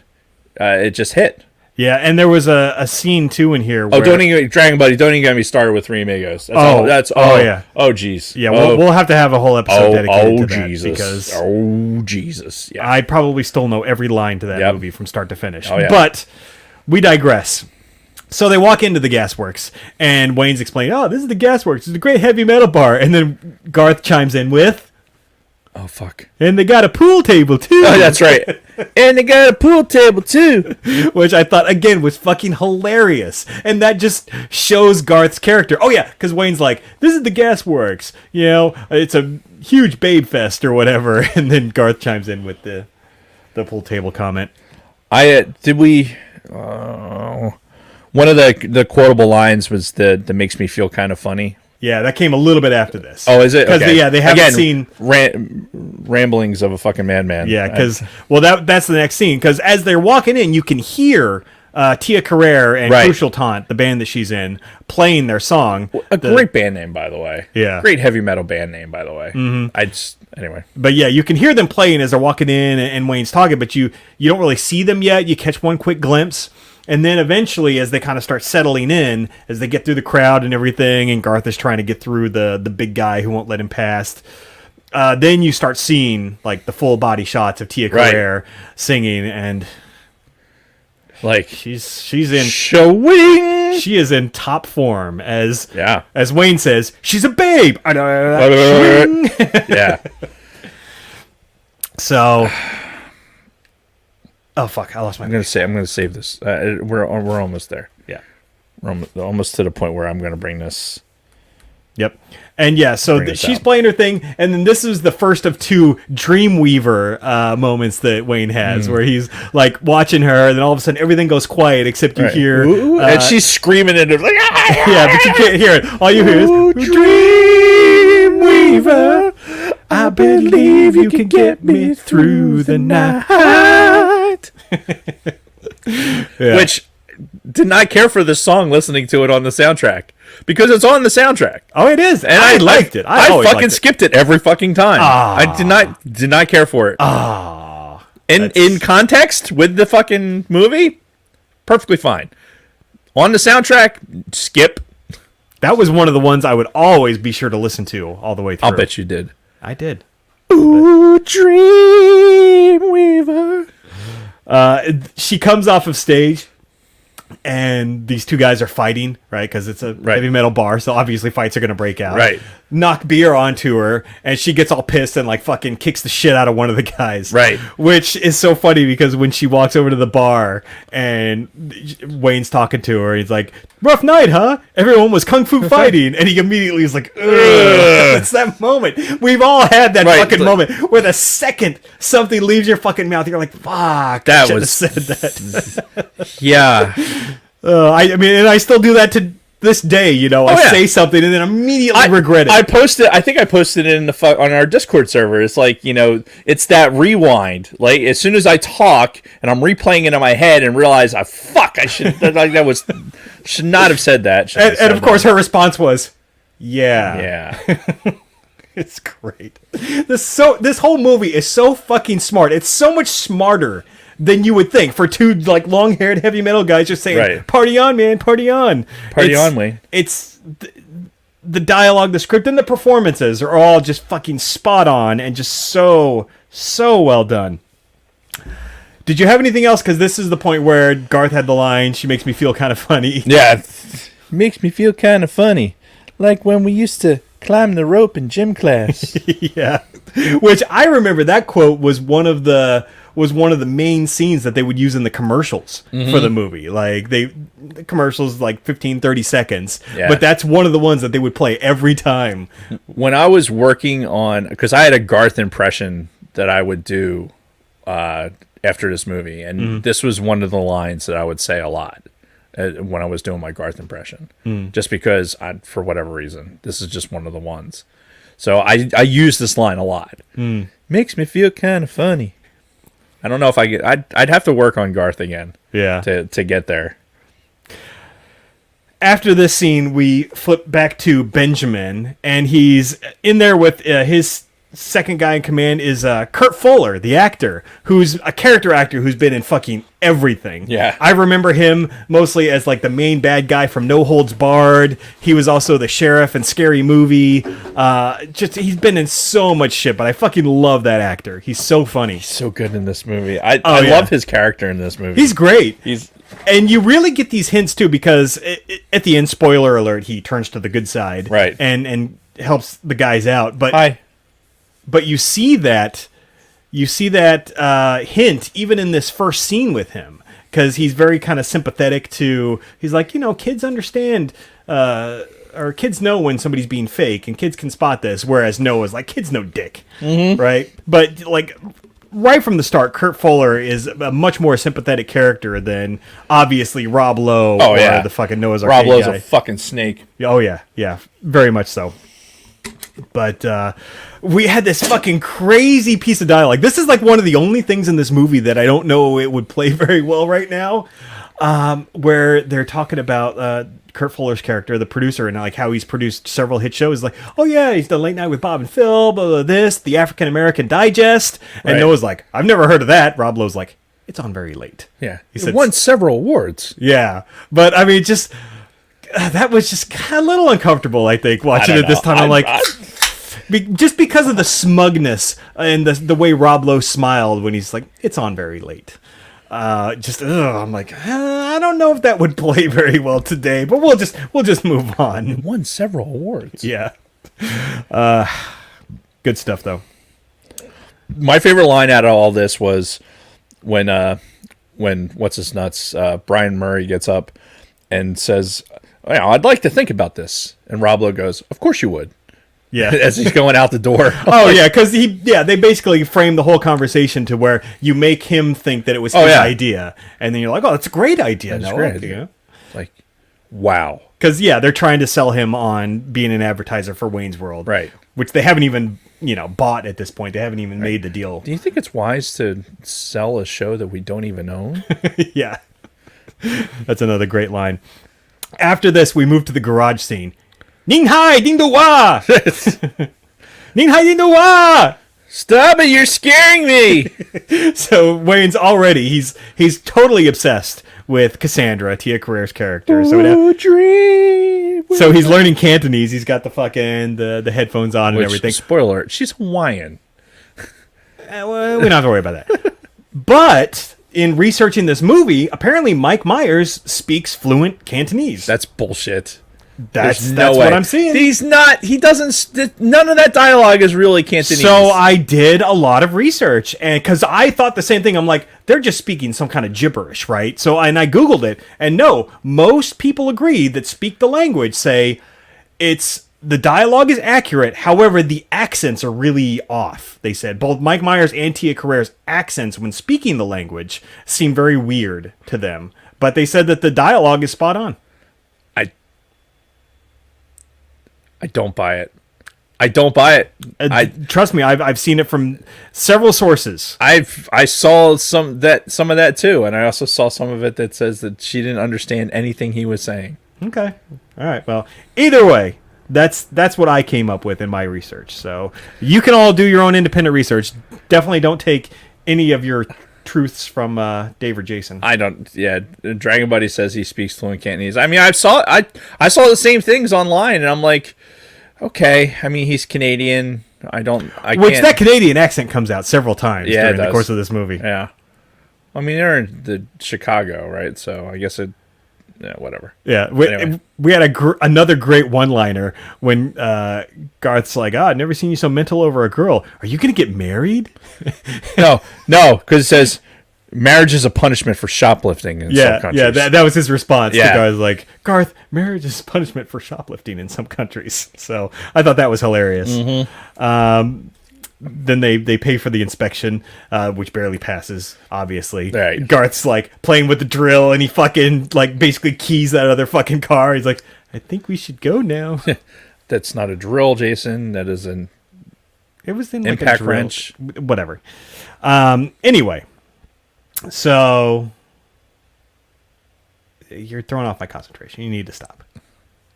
Doesn't know what an impact wrench is. We go back to Wayne's World. This is where they're doing their salute to the Guess Jeans girl, Claudia Schiffer. Yes. That's something else that's dated, is Guess Jeans. Right. And there was always like a Guess Jeans girl. Anna Nicole Smith was a Guess Jeans girl once. Yes, she was. Claudia Schiffer, I think Cindy Crawford was too at one point. Pretty sure. Pretty sure she was. Yeah. So that was a big thing back then in the early 90s, the Guess Jeans girl and the ads. You'd see a lot of the ads in magazines and stuff. Right. So this is where we're going to sidebar a little bit. Okay. So one of the lines they come up with is she tested very high on the strokeability Yes, scale. I wrote that down. Right. So a couple of weeks ago, I think my wife had informed you that. Oh yes. My sisters came across this little black book in my parents' house when they were cleaning some stuff up, and there were some interesting things that were in this little black book. And one of those things happened to be the strokeability scale. And nice. I'm going to hand this to you so you can read it. Oh, God. I cannot wait for this. I only ask that you do not read the names, because there were definitely people. This was a graded. You might still know now. This was a graded system, and there's names associated underneath there, but you can read what the strokeability scale actually was. Yeah. So, first of all, your handwriting is fucking pristine in this. Right. Very good handwriting. I've always had good handwriting. Yeah. So, I'm just... Okay, so you've got some categories here, first of all. You've got strokeability scale, right. Best girl overall, right. Best personality. We're not going to name names. But no names. This is the strokeability scale. This is from 1 to 10, it appears. Yes. My God, my eyesight is getting terrible. Number 1, she's a babe. Swing! Number 2, Babraham Lincoln. Yes. She's Babraham Lincoln. Number 3, swing, swing. Number 4, swing. Number 5, hot. Number 6, almost hot. Number 7, dog in it. Number 8, sphincter. Number 9, woof. Number 10, whole lard. Wow. 16-year-old Dave was... I don't know. I have no excuse. I have no excuse, but... And then... Again, not going to name names, but one of these girls has best ass. One of these girls has best tits. Right. So, yeah, very nice. All of those things were well deserved. Oh, you've also got a prettiest face category. Yes, so. I do. And somebody does have the best personality in there. I'm just saying. That's pretty fucking awesome. And it's accurate.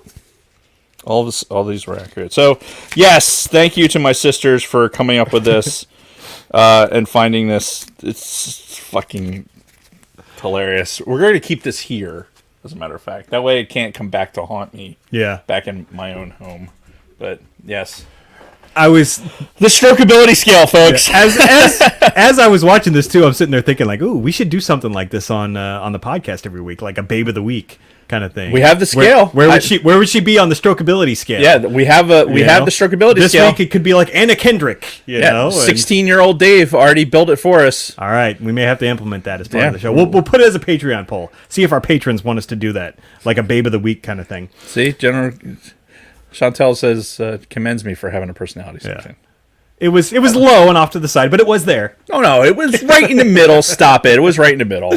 So, and even in fairness, that particular person fell in multiple categories. This scene where they were doing the strokeability scale and all that had probably the best "that's what she said" joke ever. So, all of you millennial types or younger people who think that all of the "that's what she said" jokes came from The Office, like again, 1992, we had the best fucking "that's what she said" joke as Garth's holding the thing. Is like, "Are you done yet? I'm sick of holding this thing." Yeah, exactly. And Wayne's like, "That's what she said." Yeah, which I thought was fucking great. Yeah. So this is when Benjamin and Russell come into the room and they start like trying to pitch the idea. Well, Benjamin says, "Hey, let's go get a bite to eat." Russell, you stay back and get to know the crew. Right. I had a buddy back in the day who fucking loved this scene, and he would do this all the time. He would just look at one person. Hi. He would do that all the time. It's fucking great. It's so great. good. It's so like the awkward like hi. Now he's so much taller than everybody too. It's thinking about it from a casting perspective, it's perfect, right? Because these are all supposed to be like younger people. Yeah, they're supposed to be like young, early 20s kind of kids, basically. So, and you have this taller guy kind of like acting like an adult. Yeah. So it's casted well, and like how they're acting, it ends up working perfectly. Yeah, it's fucking great. Sidebar, I don't know if I ever knew this, but one of the crew members, not Phil, there's the one guy with the really long flowing blonde hair, but the other guy with the kind of long hair, that's also the bad guy from Encino Man. Like I don't know if I ever realized that, but as I'm watching it right now, I'm like, that's the villain from Encino Man. It's got a very weird face. He's the guy that says the line, "Have you seen the scene in Scanners where the guy's head blows up?" That guy? No, he was the guy who was flirting with Noah's wife at one point. I thought it was the same guy. I don't think so. I think it's the same guy. Maybe. But it's definitely the guy that was flirting with Noah's wife was the same guy that was the bad guy from Encino Man. Right. If you've ever seen that movie. But I think that movie came later, and that's why I didn't make that connection. So, anyway, I digress. Kathy's in the chat now. She missed the little black book discussion. She'll have to rewind it. Indeed. So this is where we go to the restaurant scene where Rob Lowe is pitching the idea. Again, such a douchey fucking character. He plays it so well. He's like fucking helmet hair. Like, I gotta admit, I'm a big fan. Right. You know, I've got all of your shows on tape, and I'm just like, oh god, what a shithead. He's such a slime ball. And then he's talking about Noah in the arcade, and he's like, but, you know, I told him, you guys are artists. You're not interested in money. And that's when you get the Mike Myers line. We're not interested in money. Yeah, we're not interested in money. Yeah, said that, and I've used that line 100 times. So, eventually they make the deal, though, after a bunch of dialogue back and forth. No, and this is where, like, Garth drops the pen. Oh, yeah. And he comes down. He basically has a sidebar with the audience. Right. He's like...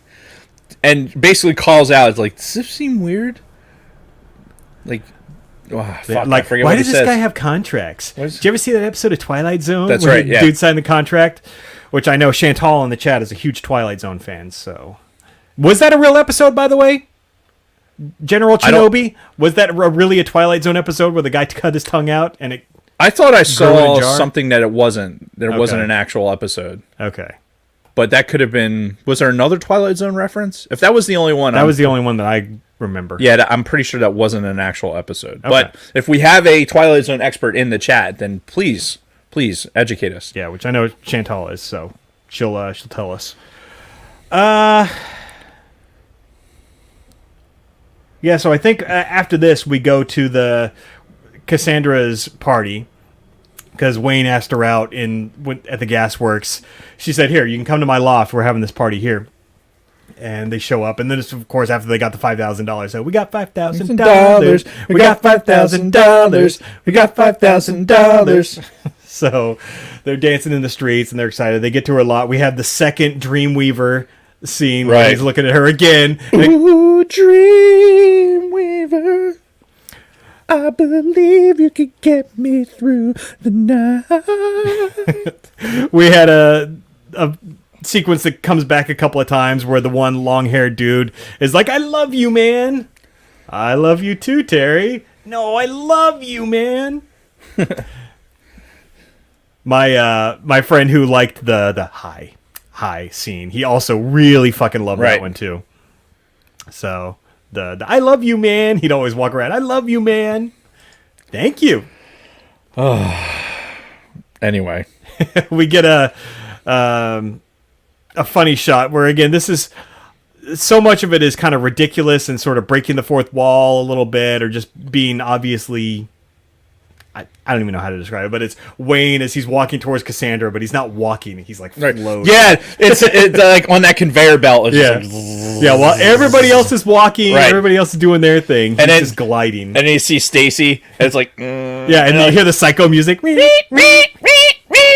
you see his face like... yeah. And then he moves past her, floats over to Cassandra. He asks if they can talk alone. They go up to the roof. That's when you have the whole big Cantonese talk back and forth. Which I'm still... that sounds fake as shit to me. That's exactly what I was thinking. Because I'm waiting. I'm waiting to Google this movie. And see an article... Why Wayne's World is so problematic in 2022 kind of thing. Because of again, I'm thinking that they're faking all of this dialogue. So come to find out it's real. Who knew, right? I still don't buy it. Okay. Still don't buy it. Fair enough. But whatever. I'm curious what you think about the next scene. Because the next scene is when they're doing the airplane watching, which I know you've got some experience in. My question is, I love the scene. I love the idea of it, right? Because I've done what they are doing. I've done it fucking hundreds of times, right? Yeah. Just parking at the end of the runway. Mm-hmm. My question is, it's an obviously fake airplane. Sure. Right? It's an obviously fake scene. Mm-hmm. Why not show a real fucking... Why not have a real shot? Even if it's a static shot, have like a real airplane landing. Like, why go through the trouble of having a fake one? I don't get it. Like there had to have been a reason, like a budgetary reason or something. They couldn't get a good shot of it. I don't know. I mean, yeah, it would be tough with the lighting with it being dark, but yeah, it looks so obviously fake to me. Mm. But yeah, if you go lay at the end of the runway, it's fucking loud and it can get windy depending on how close you are. Like it's fucking fun. Yeah, I highly recommend it. The part I loved from this scene more than anything was the Bugs Bunny line. Oh yeah, when Garth asked him, "Did you ever find Bugs Bunny attractive when he put on a dress and play a girl bunny?" And I swear, throughout this movie, Mike Myers. This is Mike Myers' real laugh. Yeah, like he laughs for real, right? And it makes me laugh because he's laughing. Yeah, like it's almost like, hey, we're ad-libbing this because they do, right? I think it's in somewhere. It was an ad-lib thing, right? And production was over and everything else, and this is just them, and they were ad-libbing most of this. So if Dana Carvey's fucking, basically fucking spitting it, yeah, and making Mike Myers laugh. And this is like a legit laugh. I just love that idea. Yeah, because making him laugh for real. Yeah, that's the thing. It feels so genuine. Yeah, that laugh where he's like cracking up and he's like, "No," as he's laughing, and then he kind of stops and seriously like, "No, neither did I." I was just asking. Just asking. Oh, I fucking love that exchange so much. We go back where they're starting to do practices in the studio, like the rehearsal for the new corporate Wayne's World. Yeah. Go ahead. Before we get there. Okay. You need a break? Yes. All right. Yes. Well, before we get to this next scene, Dave's going to... Dave's going to take a break. And... Okay. I think they get it. And we'll be right back after this very quick word from our sponsors. Oh my God. Had to draw it out a little bit there. Make you suffer? Yeah, that's kind of the whole point of my existence. Why are you on out here? This guy complains about everything. All right, whoa, what's going on with Selma Hayek? We talking about Super Bowl commercials? I'm kind of torn on that Arnold Selma Hayek Super Bowl commercial. It was kind of funny, but also very cheesy. I don't know how I feel about it. I would imagine we're going to talk about the halftime show during the OT, so stick around for that. I have opinions on the halftime show. All right, we're discussing personalities, Daisy, but no personality or annoying or malicious makes a person unattractive. Wait, hold on. Personality is important. You can be very cute like Stacy, but no personality or annoying or malicious is what makes a person unattractive. I could see that. Yeah, attractiveness isn't always about appearance. In fact, most of the people that I find unattractive, it's strictly due to attitude. Like attitude and personality. If they're just like shitty people, it's like, I want nothing to do with you. You could be the most beautiful woman on the face of God's green earth, but if you're a shitty person and have a shitty personality or a shitty attitude, I want nothing to do with you. So fuck off. What? We're talking about personalities. Yeah. A dog's got personality, and personality goes a long way. Better be one charming ass pig. All right, let me go too, and then we'll get started. In here. Oh, we're talking about it's what makes Stacy unstrokable. Hi, Wayne. Hi.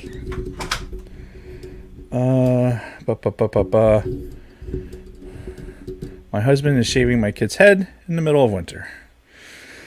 Yeah, well, that you have heat. So, I mean, yeah.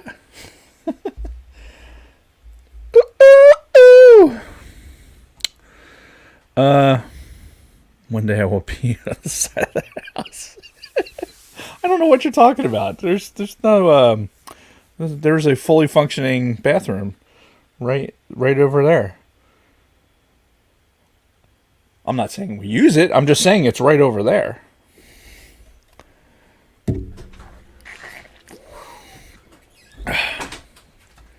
Is DB using the suck cut? It certainly does suck. It certainly does suck. I never could do a Wayne. No? No, I could do Garth, but Wayne just, I don't know, maybe it's the Canadian bit. Could be. Like just a... But I could do Mike Myers doing like... Austin Powers? Everybody did Austin Powers impersonations when that was big. I could do Fat Bastard. Like... Things first! Where's your shitter? If you want my body and you think I'm sexy, come on, baby, let me know. So, do you know what that's actually from? That's from So I Married an Axe Murderer. Well, yes. His dad was the if it's not Scottish, it's crap. If it's not Scottish, it's crap. And he was singing in that movie. Heed! Pants! No! Oh, look at that melon. Yeah. It's like Sputnik. Spherical, but quite pointy at parts. But yeah, Mike Myers has gone back to that well several times between Shrek and fucking Fat Bastard. So I Married an Axe Murderer is underrated. I saw that on video when it first hit VHS back in the day. I don't think I've seen it since. Really? Yeah. I didn't dislike it. I thought it was a fun movie. I have it on DVD. Do you? I do. No shit. I love that fucking movie. What year was that made? I've no fucking idea. Probably like 94, 95? 94. 94. That's twice that we've gone to the 94, 95 well. I'm like living in the 90s right now. With all this shit we've been doing lately with the music and the Wayne's World. We're doing the fucking special editions next week, which was again mid-90s. I'm in that 1990s space right now, which, let's face it, it was the best of times. Married an Axe Murderer. 1993. 93. Okay, so 93. So we're a year off from that anniversary. So potentially a year from now, we'll be talking about So I Married an Axe Murderer. I think it's a must. I think it's a must do, personally, just because it's fucking funny. I got no issue with that. All right, you ready to get back to it? Yes, we're gonna need a countdown. Final countdown.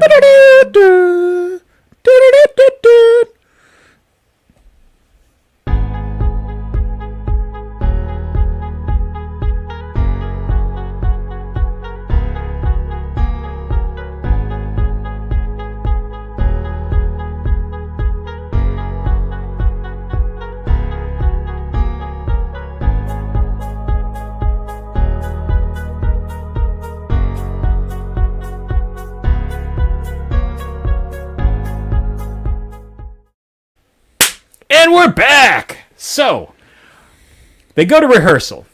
They're doing the rehearsal. Another great fucking one-liner in here where he's giving the instructions on the 5, 4, 3, 2, 1. And he's like, Terry will be giving the hand signals and all this. And Mike Myers chimes in with, I believe I was the one who requested the hand job. And he just looks at him like, yeah. Moving on. Yeah. So Russell was not having it at that point because even though he's a pretty sympathetic character, right? He's also the producer of the show, and he's huge compared to the rest of them. Yeah, right. So he's got to be the adult in the situation. Exactly. And like, all right, let's stay on point here, guys. We had the Garth haiku line. Garth, that was a haiku. Oh, wait. Oh, what did he say? Oh, fuck. I forget. It's like, don't you think it's weird? We're looking down on Wayne's basement, though. That's not Wayne's basement. Isn't that weird? Garth, that was a haiku. And they're all just like, yeah. Like, is that really a haiku, though? I mean... I think at one time I counted up the letters in that, or the words in that, and I don't think it quite added up. Yeah, I thought a haiku had to have like certain it's verse elements. Yeah, it's like each of the 3 lines has to have a specific amount of words or syllables in it. Yeah, I don't know.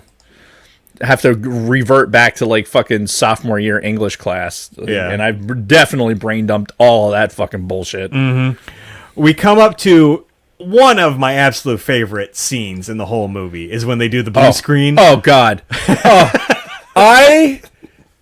every year of my life since I've seen this movie have quoted this. Yeah. And the fact that people, the randomness that I can bring this out and people recognize it is fucking awesome. Like, this is a really good litmus test of people, like, and whether or not I'm going to get along with them. Right?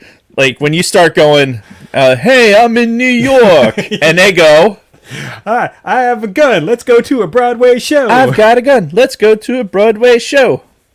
Like, this is, like, when they start with the blue screen shit, this is, I'll throw this out, especially with the fucking Delaware. Oh, yeah, well, because, they do New York first, then they do, what do they do before Texas? It's New York something and then Texas. Or is it They do Hawaii. Oh, Hawaii. Muka Hakahiki. Come on, you want to lay me. Pass the poi, mahalo. Yeah. And then they do Texas. Howdy, y'all. Let's raise and rope Broncos. Yep. Which, because, being very stereotypical about each of the states, and then they get, or you can imagine being magically whisked away to Delaware. And they're just like, hi. I'm in Delaware. And there's a picture of, like, some random fucking causeway going into Delaware. Yeah, and if you look, too, because Wayne's the one talking, and you look at Garth, and he's just like... Yeah. It's fucking great. This is a great... Again, every 10 minutes, there's something like this where you just go... But yeah, this is like probably one of the most clever highlights of the whole fucking movie is that blue screen scene. Well, yeah. When do they do the next countdown?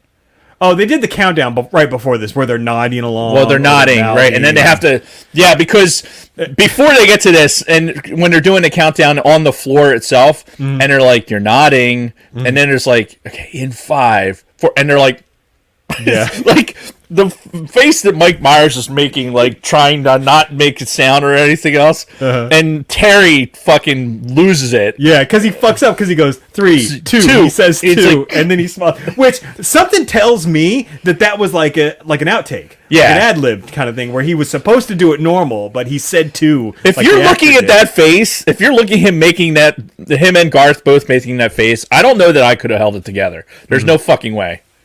I see some acts. I just want to make sure that's not my mic or anything. Okay. Oh no, he just act to work. I get it. Okay. Sorry, you trained me to think that seeing acts means that my fucking mic is out. So. Perfect. It's all Chantal's fault. Indeed. So. I've got a gun. Let's go to a Broadway show. And look, that scene itself too. Like, we're talking about the early '90s. New York was not a habitable place, really. Yeah. Or not. It was habitable, but not hospitable. Yeah. Giuliani really cleaned it up. I think it was in like the late '90s. Yeah. Because before that, it was known for being like, get from fucking point A to point B as fast as you can. Don't look at anybody. You're gonna get mugged probably. Put your money in your sock. Yeah, it was that kind of thing. It was not the place to fucking just hang out. Whereas, it wasn't. Let's go sip lattes over on Times Square kind of thing. Right, exactly. The fucking McDonald's had bars on it. It was like fucking having been down there during those times. Where it was like, hey, it's daylight. Let's get the fuck out of here before it gets dark. And that's what New York was. Yeah. So the next scene, I think, was when they were playing hockey in the street. The game on. Yes, because my next note was the posters, because this is Garth waking up, right? He has Lassie analog with the wig on. Yeah. The fucking posters on Garth's wall is a who's who of fucking like metal and music. Oh, really? Like, if you like froze those frames and looked at just the poster, it is just slammed full of fucking music posters and everything, and just the envy of all who would see it, because who wouldn't want, like, I was a poster person. Every square inch of my fucking ceiling, walls, which my wife can attest to, I still have that tendency now, but I had everything up there, and seeing Garth's walls like that was like, Oh, that's fucking great. And there's some classic posters on there. Yeah. There really is. I only had one poster on my wall. It was Mariah Carey, but that's Yes, we've established that. we've told that story already. Yes. And I will also say, I lost that fucking train of thought. Shit. We were talking about the posters on the wall, the game on scene. No, it's gone. Okay. Damn it. Sorry, bro. So they're playing hockey in the street, and you get the famous car, which in the late 80s, early 90s was when I started my football fandom. And me and my best friend Rob, who lived across the street from me at the time, would fucking get our football and we just fucking throw it out in the street for hours sometimes. And every time a car would come up, car, and we'd have to get out of the way. Yep. And so when we saw this movie in theaters and we saw this scene, we're like, oh, that's fucking awesome. Yeah. I grew up on a dead end. Oh, no. I never got this opportunity, really. I mean, every once in a while there'd be a car, like especially if we were down the street or whatever. But growing up on a dead end road was great because, you know, we had one of those ghetto basketball hoops up on the thing, right? It was a real basketball hoop, but it was like on the garage. No, it was on a telephone pole. Oh, gotcha. So it was like this piece of plywood that fucking had been out in the rain for like 3 decades. So it was like all fucking falling apart, and it, you know, it had the thing in there. And so it really wasn't good for playing basketball, but it was great for throwing a football at. Yeah. And that's what I would do. I'd stand out in the street and throw a football through the basketball hoop. Nice. So yeah, it was a different time. It really was. But I think all of us can relate to that particular moment because you go out and you play in the street. Yep. That's what you did. That's what we did back then. And we had some actually real genuine dialogue between Wayne and Garth where Garth's like, do you get the feeling Benjamin's not one of us? And Wayne has the great line. He's like, yeah, he seems like he wants everyone to like us. He's like, Led Zeppelin didn't write songs that everyone liked. They left that to the Bee Gees, which I thought was a hilarious line. And then, of course, we get the scene with fucking Stacy. So she's been already defined as kind of a klutz because during the scene, she fell through the fucking window. Yeah, she fell through the window at Cassandra's loft. Now she's got a neck brace on and she's riding her bike, right? And she's saying hi to Wayne and everything. And then we have the scene where she viciously slams into this fucking car. Like, that's such a violent scene. Her just going bam. It was a Trans Am or a Firebird. Oh, I don't even remember. But shit. Yeah, she just like slams head onto this fucking parked car. Right. And her body just boom, just like plows over it. Flying through the air, she gets flying and she pops right up. She's okay. She's saying okay. And again, that line, she's okay. Yep. That all the time. Like somebody pops up from an injury. Mm-hmm. Oh, he's okay. Yep. Yeah, that bike crash was fucking great. Like perfectly filmed. Hi. Like you knew something was about to happen just because of the like. Okay, we're just waiting. She's right, and she's looking to the side the whole time. She's not looking in front of her. She's like looking straight at Wayne. You knew something bad was going to happen, and wham! Yeah. Oh, such a funny scene. Had another one-liner after this where Wayne and Cassandra are talking in his car, and she was talking about how, I thought I had meningitis. And he's like, oh, yeah, I thought I had mono for an entire year. Turns out I was just really bored. Yeah. Which another fucking hilarious line. This was, he had the CD player, right? Yeah, this is right. Like, he had the Sony Walkman CD player. The Discman. Like mounted onto the dash of his car. Right. Yeah. Like you did. Like we all did it. Mm-hmm. And then little did we know what would happen to the electronics that just sat on the fucking dashboard for a while. Baking in the sun and everything. Yeah. Well, yeah, and of course they had that adapter, right? That cassette adapter that had the wire coming out that connected to your CD player. You plugged it into the cassette player. Listen, up until about remember that Ford Explorer I had? Yep. I had the cassette adapter for that thing. Oh, no shit. A long time until I finally shit canned the stock radio and put in a Bluetooth radio. Yeah. But yeah, I had a fucking cassette adapter. It worked. It worked. It did. You know? The fuck? Don't be afraid. And again, just when that shit works, it works. Yeah. And of course now most cars come standard with that fucking dash that immediately interfaces with your phone. Right. And kids today, they'll never fucking know, man. Yeah, shit. Even my fucking 2014, it has a CD player, and even that now is like you almost can't get it. Well, and of course, where did you keep your CDs for your car CD player? Did you happen to have one of those fucking the visor? Yeah, the sun visor holders. You know, because that's what I had. I had a sun, and they'd scratch the shit out of your CDs. Yeah, I don't think I had the sun visor thing for. I might have had it for a hot minute, but then it really it's this. You know, I had a small version of this for the car. Okay, is really what it came down to. And for I'm off camera, fucking the sacred Jedi binder of CDs. But yeah, you had the binder, and then I saw a meme, or was it yesterday? It was talking about how distracted driving, how like, oh, we're so distracted driving with texting and all that. Then it shows like, somebody in the 90s as we're going in the CD binder trying to fucking put the CD into the Discman, right? As we're fucking picking up MapQuest fucking printed directions and trying to like, oh yeah, the distracted driving never was a thing until fucking texting came along. Right.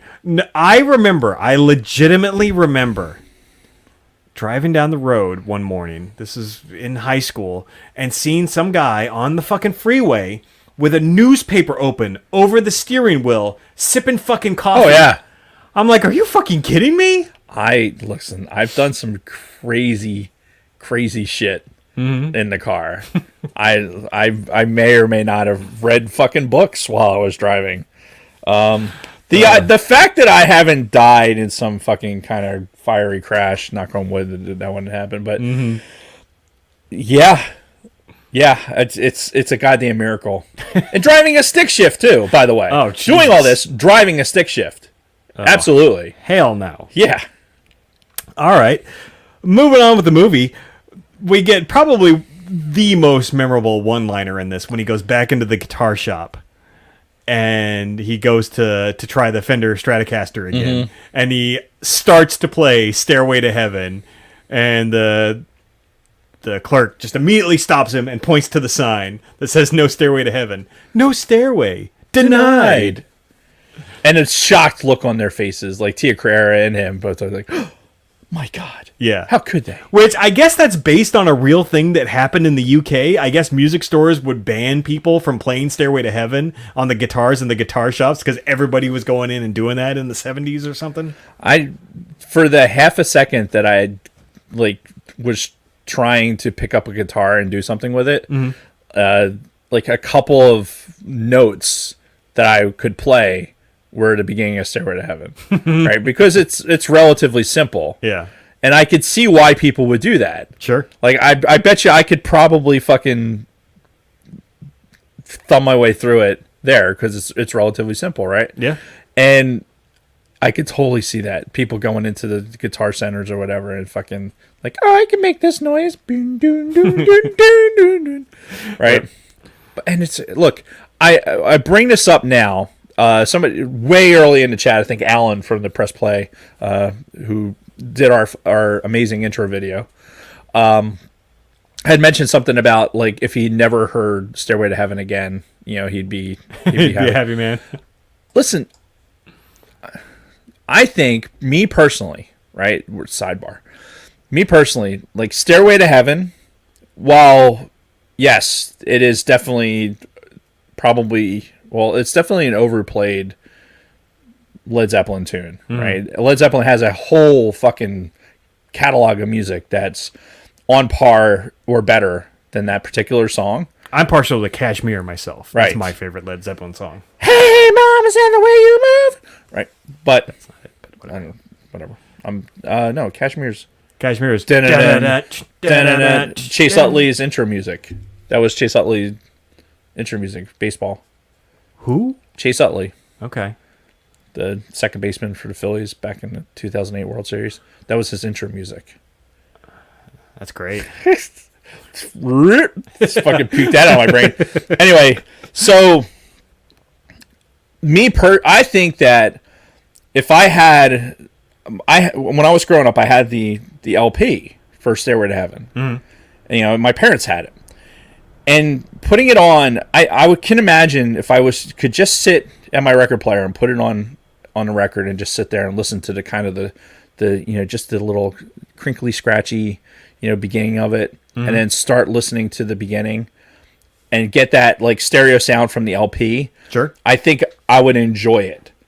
Because it's a good song. There's melodically, I think there's a lot to be enjoyed in that song. Yeah, I'm not shitting on Stairway. Yeah, but a lot of people do. I think because of whatever reasons of being overplayed or anything else. But yeah.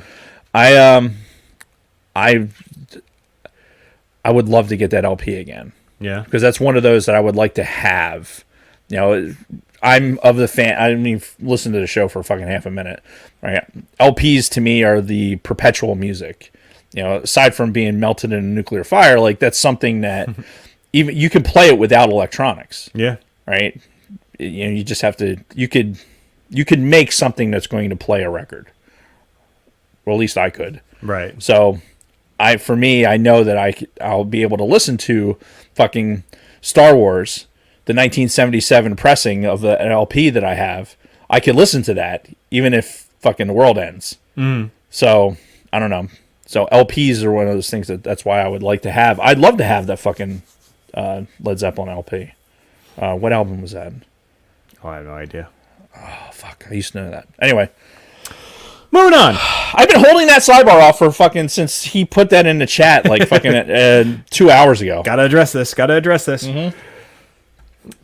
The fact that I remembered is fucking amazing. We're having this constant struggle with Rob Lowe's character, Benjamin, trying to get Wayne and Garth to buy in on having Noah, do weekly spots on the show, right? Because they still haven't fully been upfront with Wayne and Garth about their actual intent of having him have a weekly spot on the show.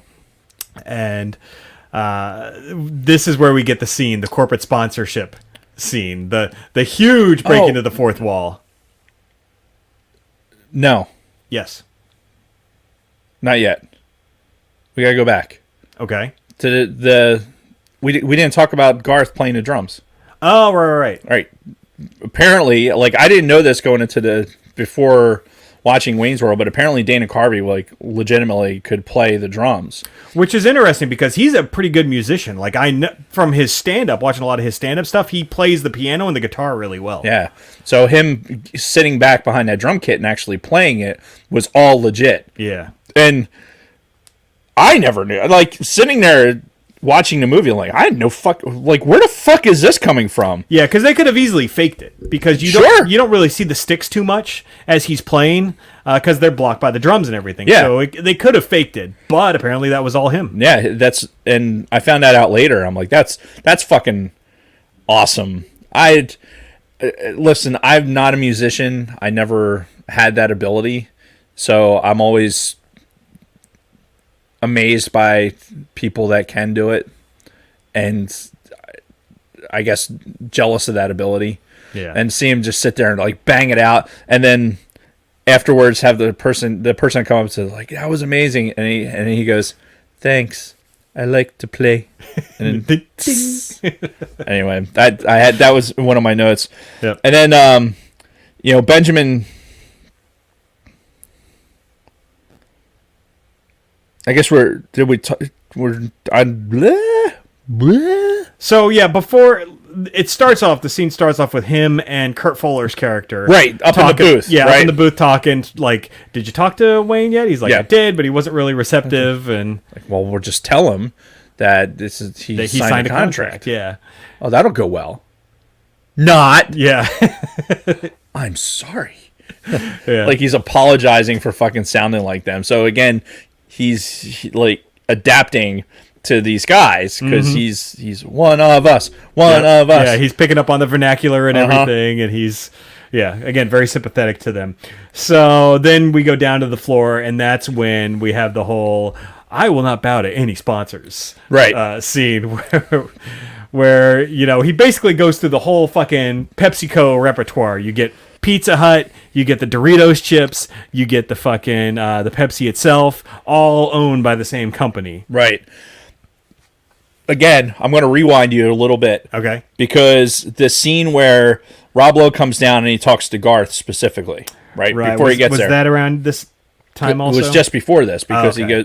he says he brings up the point about potentially having the Yeah. sponsor, and He's this doing line, that robotic hand. yeah, the and robotic everything. hand, and when he says, about making a change, and then Garth says, "We fear change," Yeah. which I know is from another movie, but I only know it from this movie. Oh, yeah. So my quoting of this is from Wayne's World, Yeah. and I say this on a weekly basis, Yeah. if not daily. We fear change. We fear change. Yeah. And then he starts fucking slamming the thing, right? Because this is Garth, like this is me. I'm weird, tinkering. Well, yeah, and eccentric, fucking. I love the start of the conversation too, because he's like, Garth, we never really talked that much, and he's like, okay, Puts the stuff down. Okay. yeah, just very awkward. Just Yeah. okay. Yeah, I put myself in that position all the time, and then just the abrupt. We fear change. Yeah, yeah, like very drastic change in demeanor. Yes. So anyway, before we get into the fucking the Pizza Hut and Reeboks fucking extravaganza. Yeah, so then we go there and they're talking about the corporate sponsorship and everything, and we go through that whole repertoire, which it's all pretty funny. He's holding up the pizza box and the slice and the. I can't talk about this anymore. It's giving me a headache. Garth pulls up with the what was it? Nuprin. Nuprin. Which do they even make that anymore? No, I don't think so. Yeah. And then he goes, Nuprin, little, yellow, different. Yeah. Right, and it goes like, I don't know if you remember the commercial. Yeah, it was in black and white, and the pills and were yellow. Again, if you existed in those times and you remember those things, it's like, holy fuck, yeah, that's exactly what it was. Yep, and of course, my favorite part of the whole this was when he says, "Right, Garth," and it goes over to Garth, and he's in the full fucking Reebok gear, the shoes, the pants, the shirt, the hat, all like fucking decked out in Reebok gear. It's like people only do things for money, and that's just sad. Yeah. Oh, fucking just I can't talk great about scene. this anymore. It's giving me a headache. And then you have the craft table, right, where they're doing this thing before that thing starts, and then you have the other guy, the scanners guy. Mm-hmm. He's filling his shirt up with fucking snacks and shit. He's just like shoving food in there, which like, just clearly shows that they don't belong in this world. Oh yeah, fucking just stealing from the catering table. Yeah, craft services fucking table. Like, I don't know what the fuck this is, but I'm taking all of it. Mm-hmm. And of course, I have another note about Benjamin's clothes in this. Like, he's wearing those like fucking high, baggy, like Z Cavarici style pants. Yeah. Which, again, if you were alive back then, like you saw that shit everywhere, and that was the style. Like, it probably didn't look out of place at all watching it in 1992. No, watching it now, it's fucking ridiculous. Yeah, some of this fashion. And every girl had, well, not everyone, but a lot of the girls had the fucking shoulder pads. Mm-hmm. Oh, and they looked like Stacy. They looked like Stacy. Yeah, Stacy. Hi, Wayne. Hi. But that was real, man. I remember every fucking outfit my mom had back then had the fucking shoulder pads. It was... Shoulder pads were a thing. Yeah. For God knows what reason. No fucking idea. No clue why some things were the way that they were. Yes. And it's a choice of a new generation. We get another quick scene where they go to the donut shop, and we get Ed O'Neill's second line when the one guy's talking about getting fired. Right. I didn't write that. I didn't write that one down. He's like, yeah, you know what I want to do to them? And Ed O'Neill says something to the effect of, "You want to find who did it?" and rip their still beating heart, having it in front of their face, so they can see how black it is before he dies. Like, no, I'm just gonna file a grievance with the union. Well, the world's a twisted place. He's just sitting there with the pig slip. Yeah. Like, what the fuck just happened? Like, oh my god, this guy.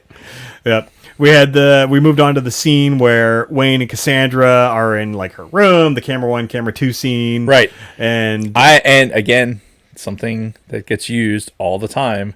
Camera 1, camera 2, camera 1. Like all the time. Mm-hmm. Like anytime I'm winking, it's if I'm not saying it out loud, it's in my brain. Yeah. Camera 1, camera 2, camera 1, And we get quite a view of Mike Myers and his tidy whities. Right. He pulls him up into a thong at one The point. only time you see him without his hat and his like it's such an obvious wig. Yeah. Right, but it's such an obvious wig, and it's like conformed to the hat shape. Right. And he's like walking with this thing, and it's like, what is this fucking broad doing with this dude? Yeah. All right. Was he funny or something? Yeah. Oh, God. Yeah. But he is there. I feel like this is another sequence where her laughing is genuine. Yeah. I feel like when she's on the phone with her drummer or whatever, and he's like making her laugh, like especially with the "Happy Birthday, Mr. President." Yeah. Like I had no idea what that was No? until that scene. Okay. Like I had no idea what that was in reference to. I can't remember if I knew what it was before I saw it. You know what? I think I was in the same boat. I don't think I knew what that was referring to back then. Right. But I think I learned it within a couple of years. Yeah, it was funny. It was funny because he's like wearing a bra and everything. Yeah. I'm like, and then when I found out later, the Marilyn Monroe reference with JFK, but I was like, holy fuck! Oh my god! Which Dave Chappelle had a great fucking stand-up bit about that. Yeah. Happy, Bitch. my family's here. Yeah, that I just thought this what she's laughing. Yeah. Like she's legitimately laughing, like trying to hold it together while he's fucking goofing off. Yeah. And I love that. I love that about this movie when you're getting a genuine laugh, and it's not out of place. Yeah. It's not a scene from SNL. It's part of the movie, and you're getting a genuine laugh. I love that. Then we get the gratuitous sex scene titles. Yeah, You don't actually see anything. You just Right. get Mike or Wayne going, excellent. yeah. You hear the pig noises, like Pig noises. or something. I don't know. They make noises. I don't think they made pig noises. Let's just say that they make noises. Okay. It could be pig noises. You don't know every noise that a pig makes, Jason. I guess not. I guess I don't know every noise that a couple makes when they're having sex either. So, Yeah, see? all right. How dare you be so judgy? God. I know. Yeah. Judge not. Yeah! Somebody said that once. Ack! We go to a scene in Benjamin's house where Right. he invites them all over, and of course Wayne has a great one-liner. Oh, when I move out of my parents' house, I'm definitely going to get a place like this. Like, and then Garth is like, if or what's he say? It's like, I would never Oh, no, bring I have it. Yep. Okay. I have the exact quote written down because, I thought it was fucking the hilarious. fully functional babe layer. Yeah, it's a fully functional babe layer.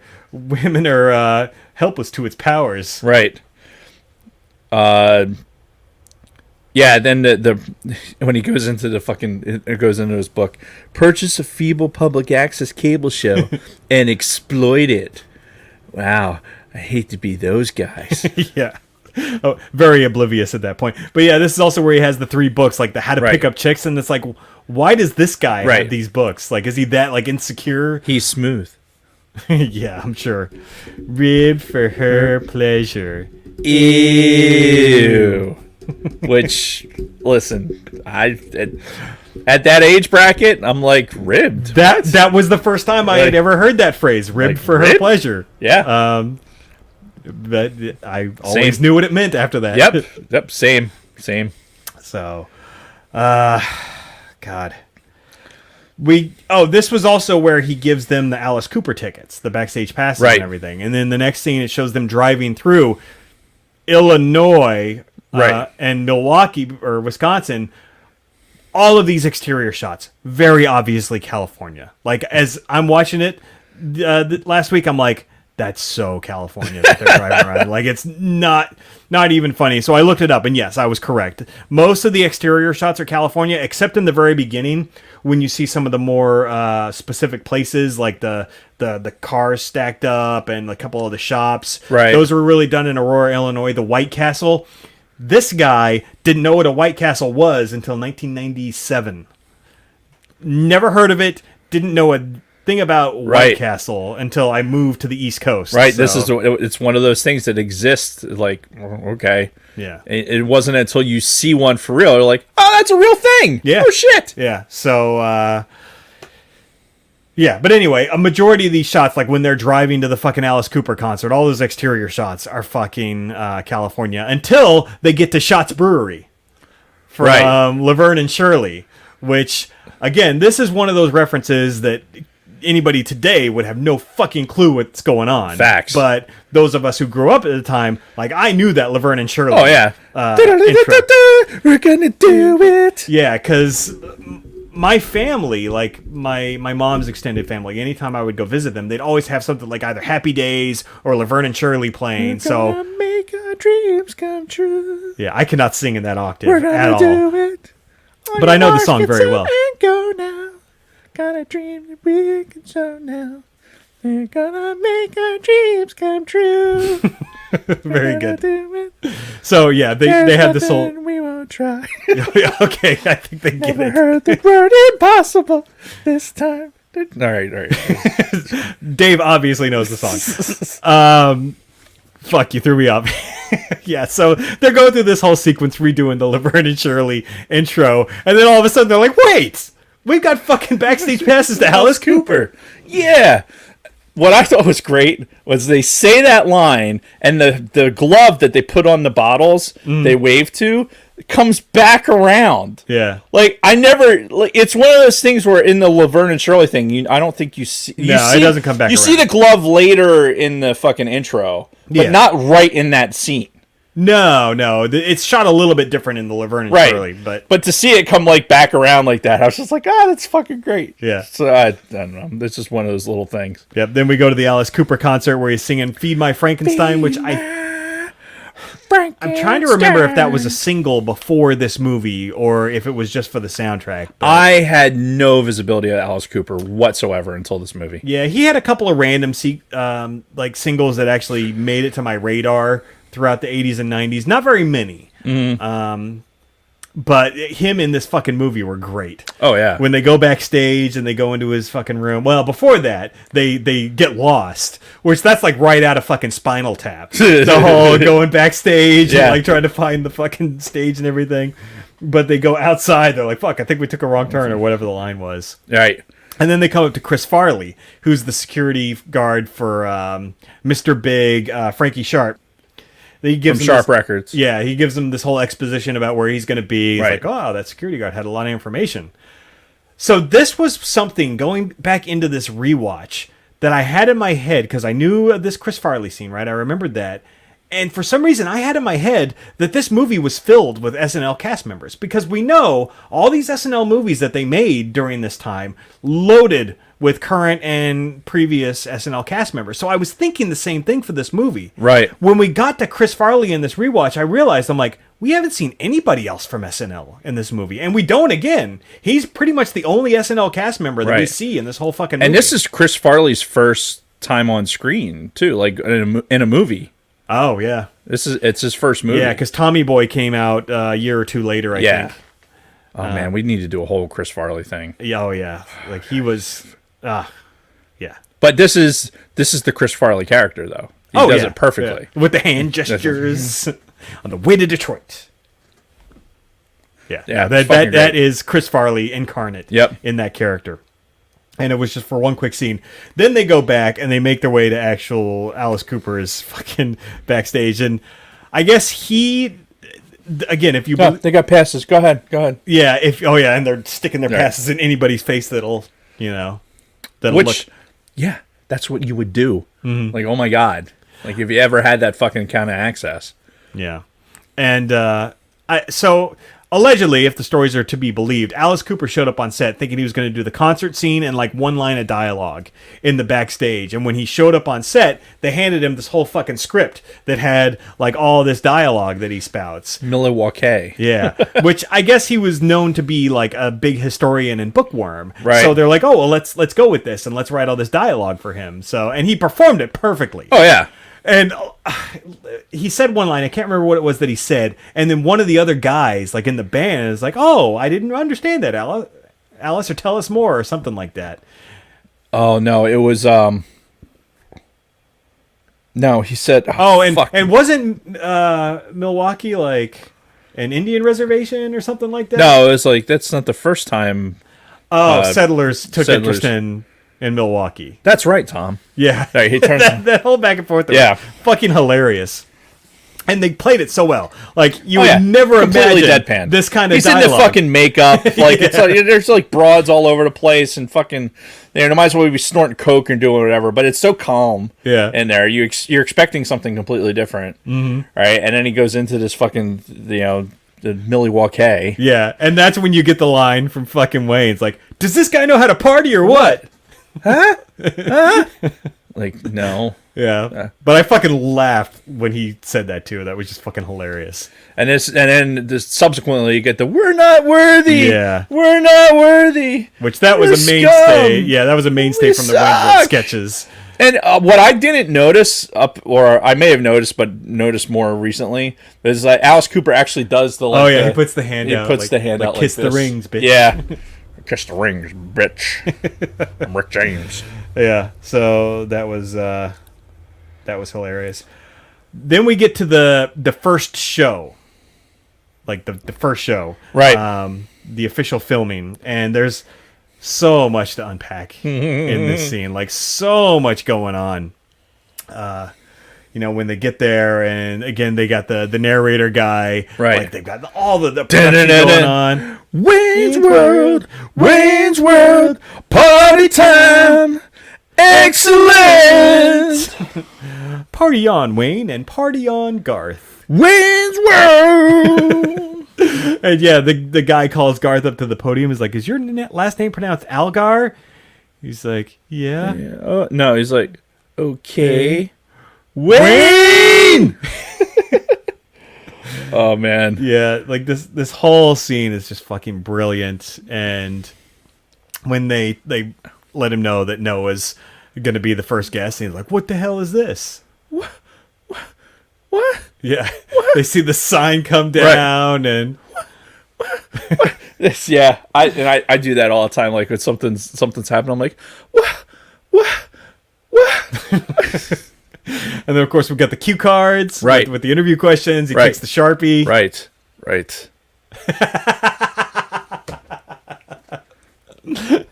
Which cue cards are we talking about?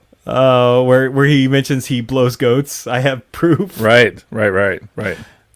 That's very interesting. So what is the difference between Pac-Man and Miss Pac-Man? Well, Miss Pac-Man has a bow. That's very interesting. Oh, if you're not subscribed to us on YouTube, if you're listening to this on the audio, you're missing out on the best sight gag we've ever had here on the show. I came prepared. Dave did. I might as well just go like this. I can't get it to stand up. That's what she said. Oh, come on. Isn't Milwaukee an Indian name? Yes, Pete, it is. Anyway. Yeah, so... Been waiting so long to fucking get these out. Oh, my God. It's fucking great. So, yeah, Wayne gets fired from the show because of the whole cue card bit. And he's like, all right, I'm out of here. I'm taking my show with me. We own the show. Yeah, bite me. Then they go back to Garth because they were like, well, we got to keep going. And Garth is like... Yeah. I'm having a good time. Not. Which was fucking fantastic. Then you get the scene. Have you ever seen that scene in Scanners when that dude's head blows up?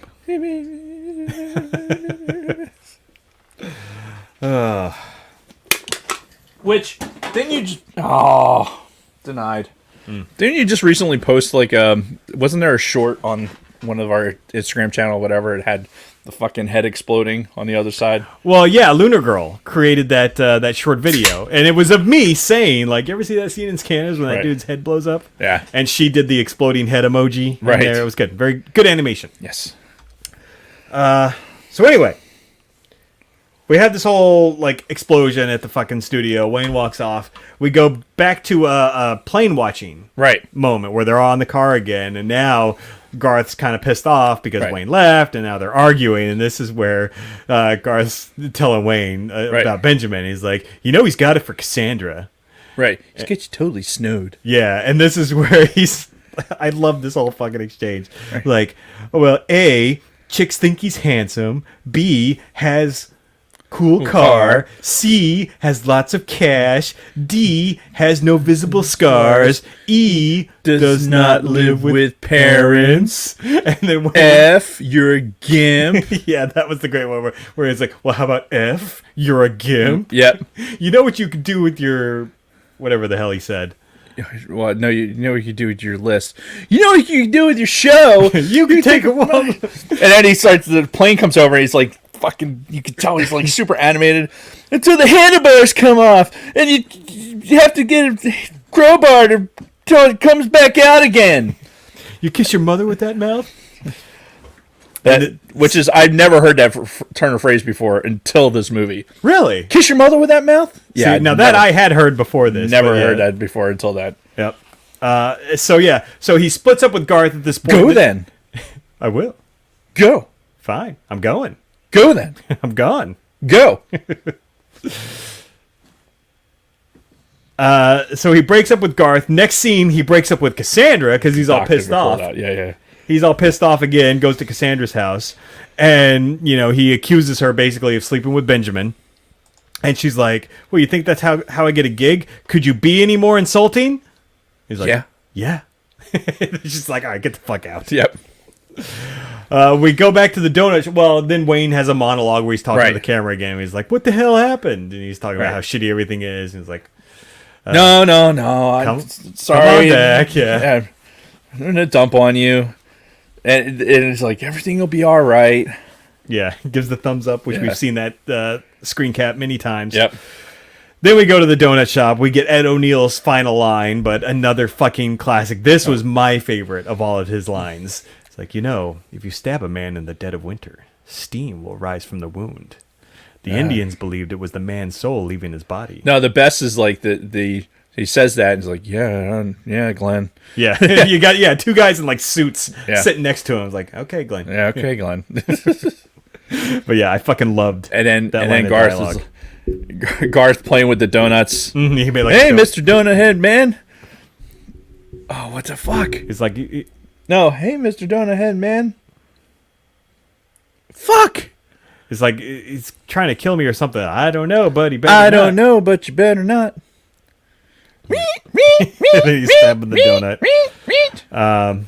Oh, fuck. I used to have that whole monologue used to have memorized. Yeah. Fuck. God, my brain sucks. Damn it. So yeah, they make up, and that's when they come up with the plan, and Wayne's like, oh, maybe, wait. No. Wait. The music crescendos. Yeah, and then it drops down again.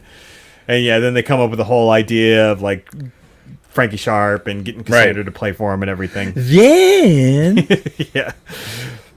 We move to the music video that they're shooting for Cassandra's band. And dude, Tia Carrere in that like fucking jungle bikini with the python over her shoulders. Woo! Yeah. Yeah. Yeah. This man has no penis. He does now after seeing this scene. Because holy shit, she looked fucking good. I don't know, but you better not. Yeah. Yeah. She does look good. Although this isn't the hottest scene that she's in to me. No.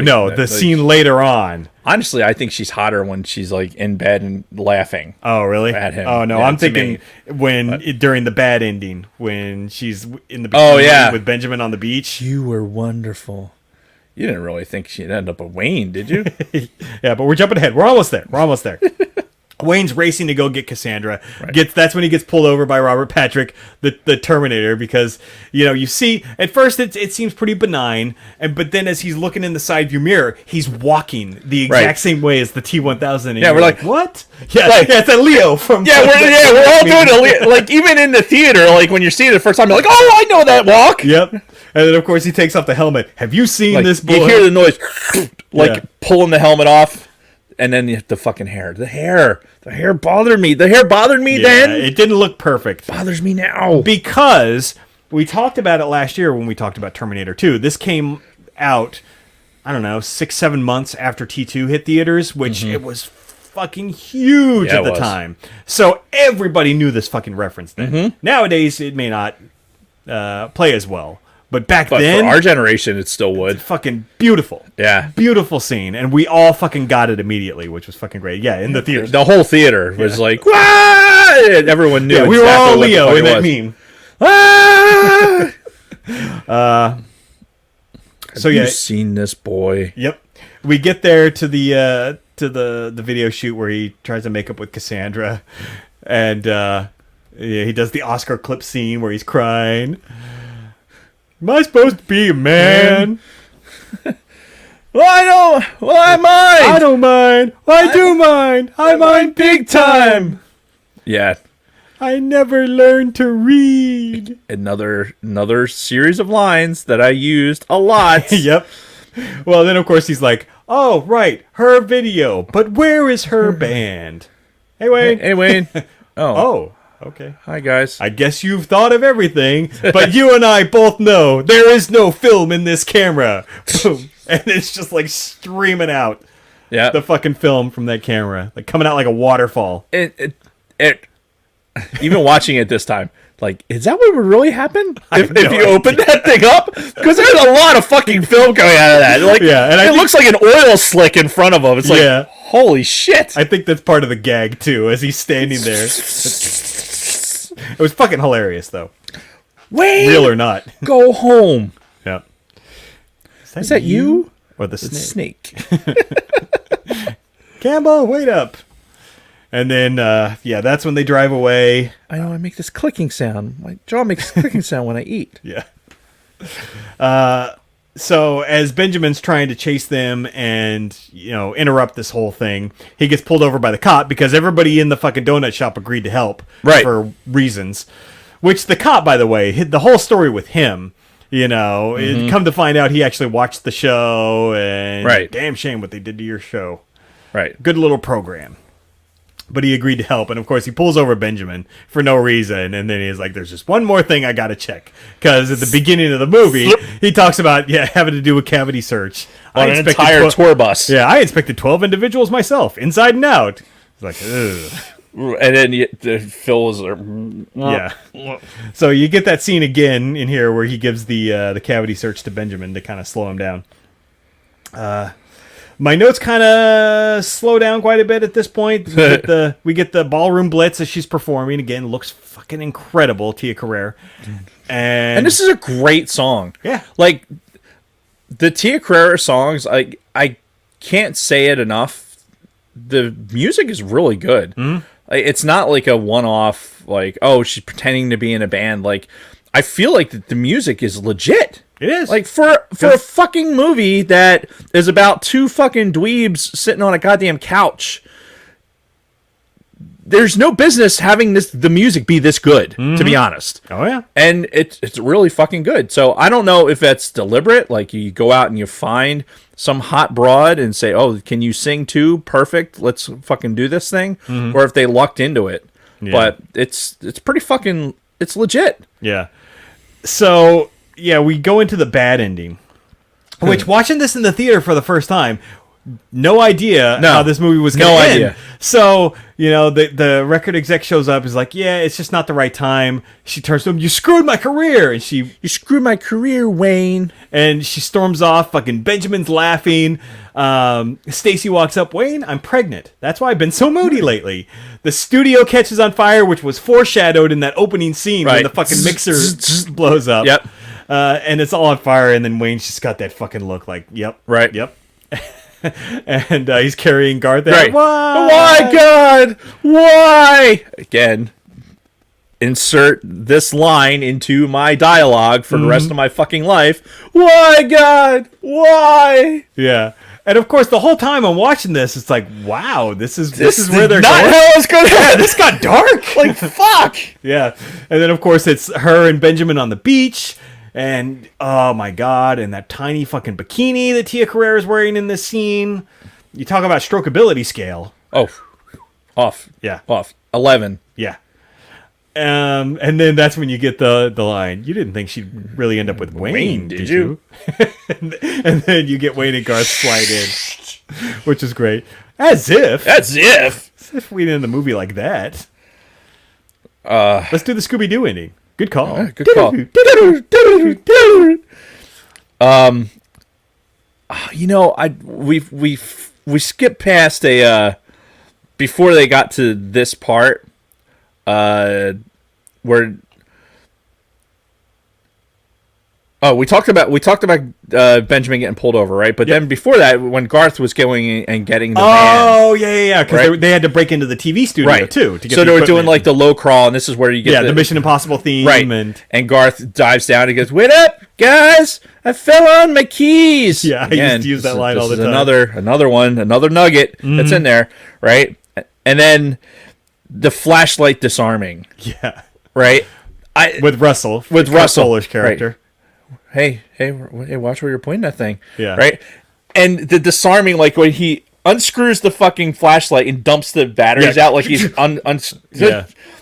I love that fucking sequence. I rewatched it like while I was doing this. I fucking just YouTubed it and rewatched that fucking sequence because it's so fucking funny. Yeah, but he plays it so serious. Yeah, how quickly he fucking does it. Right, and it is like it's okay.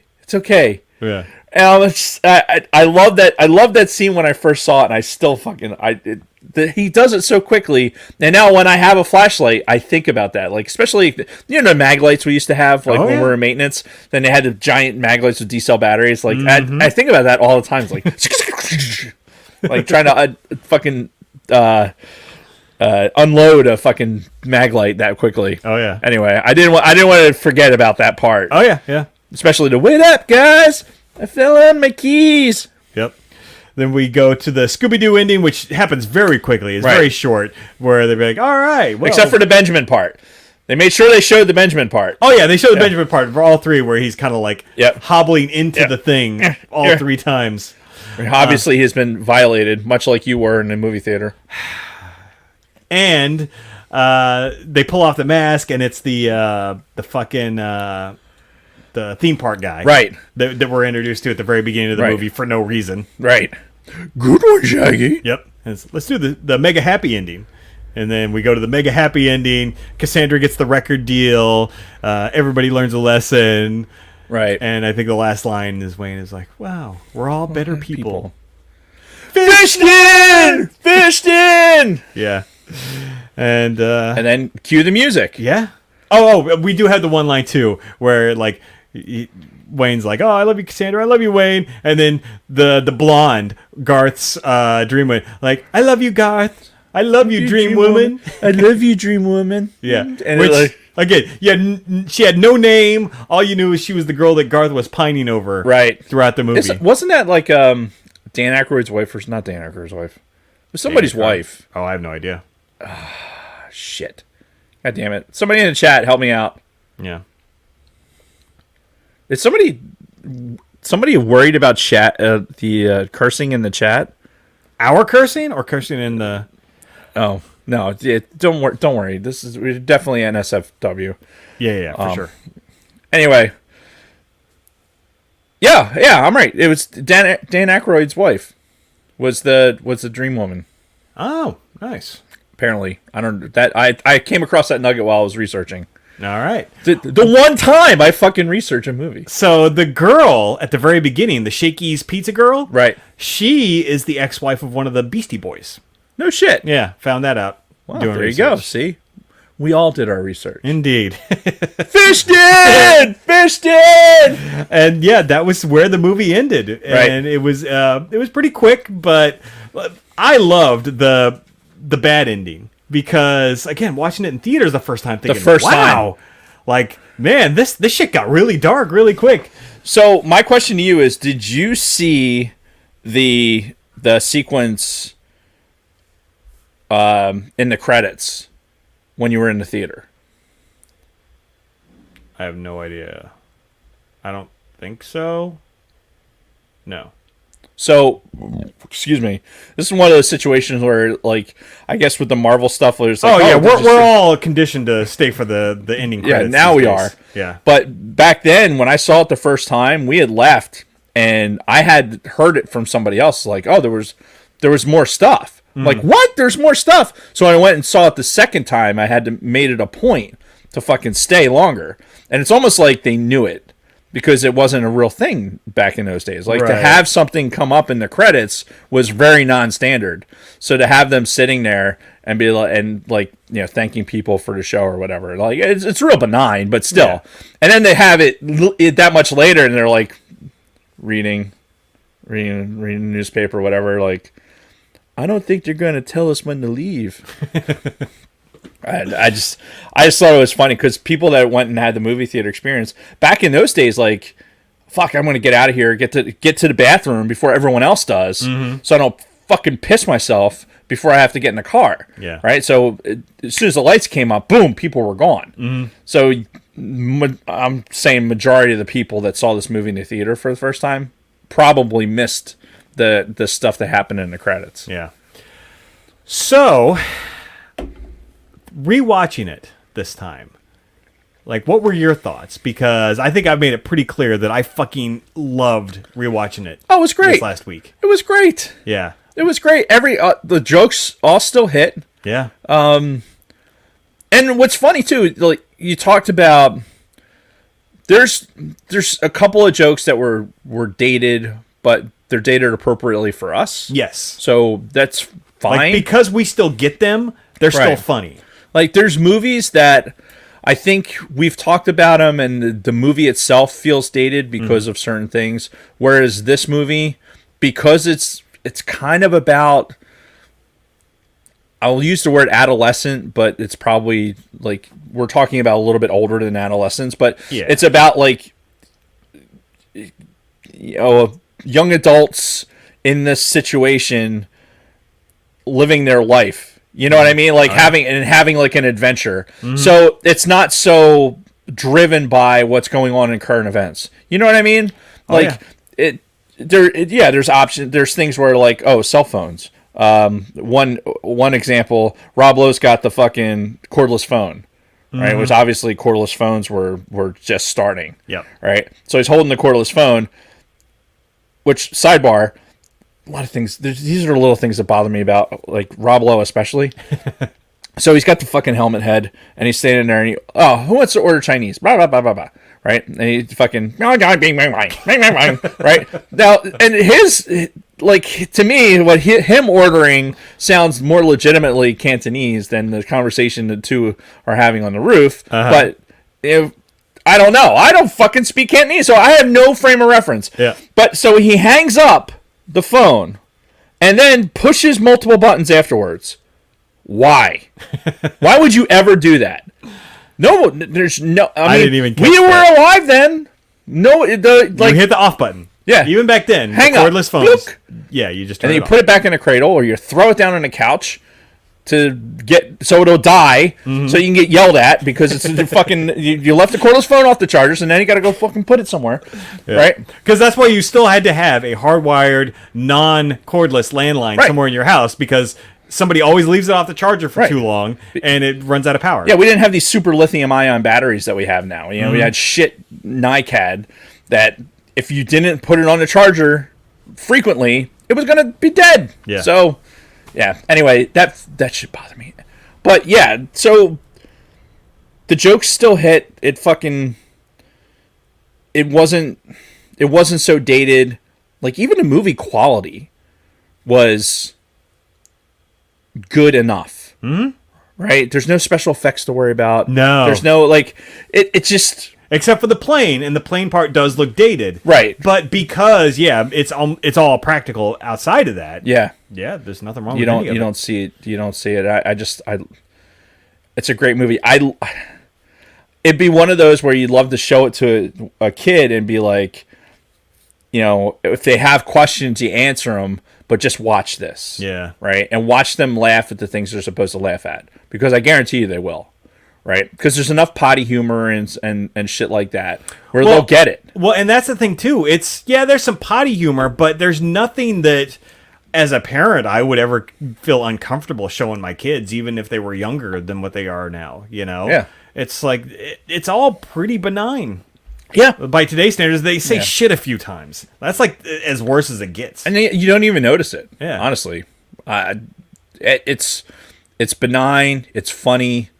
It's great. Yeah. It's great.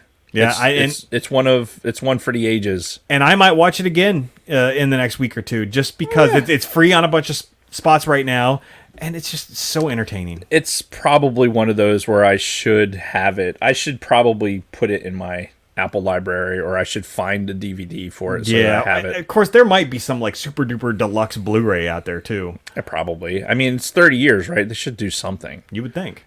But it's Wayne's World, so they know if they made $183 million off of this joint. Yeah, and this is again in 1992, which that's a lot of fucking money back then. There's a lot of money for a $20 million movie. Yeah, and all of that money, a lot of it probably paid endorsements and salary for the actors. Yeah, and that's a great segue because this movie was so successful. They fast-tracked a sequel. Right. Like, I think it was the next year, 93, is when Wayne's World 2 came out. Right. What do you remember of that, if anything? Oh, yeah. I saw it. Yeah, I remember seeing it one time and just being kind of like, nah. Not being that impressed with it and just kind of moving on. And I think I've only ever seen Wayne's World 2 the one time. I've seen it multiple times, for sure. Have you? Yeah. But it's not this... It doesn't have the same reverence for me. Yeah, well, and it wasn't as successful. So the thing that I wanted to roll back to was the director of Wayne's World 1, Penelope Spheris. Mike Myers apparently did not get along with her at all during the first movie, and he told the studio, like, get rid of her or I'm not doing it. And apparently, in a lot of my research I'm seeing, Mike Myers was kind of an asshole. Yeah, that's what in real life. I saw too. Like, he was real, like a prima donna. Yeah. But then I saw one thing too where apparently, like, his dad died, like, almost immediately following the movie. Oh, I didn't. So it makes me wonder, like, is he just generally a dick, or was he a dick on this set because maybe he was dealing with his father getting ready to die? I mean, who knows? Like, whatever. I mean, there is a point where it's like, I don't really give a shit because you made a good movie. Right. Right. It's just like with the music, right? You could do a bunch of drugs and fucking be a shithead. Mm-hmm. I don't really care as long as I enjoy the music. And I can't control that. And him being such a stubborn asshole actually led to one of the most important changes in the movie. Apparently, the studio, Paramount, wanted a Guns N' Roses song during the car scene at the very beginning. Huh. Mike Myers said, no, I want Queen's Bohemian Rhapsody. And he said, I'll fucking stop production right now if we don't put this song in this spot. And the studio eventually acquiesced, and that's how we got the Bohemian Rhapsody scene in the beginning. Nice. Otherwise, it would have been like Guns N' Roses, fucking, You Could Be Mine or something. It would have been a totally different... Yeah, no, that would have changed everything. Because again, like we said before, that lead up into this movie's release with the fucking Bohemian Rhapsody music video and everything was crucial to its success, if you ask me. Like, I think that was a huge part of it. Yeah. Yeah, because it makes me wonder if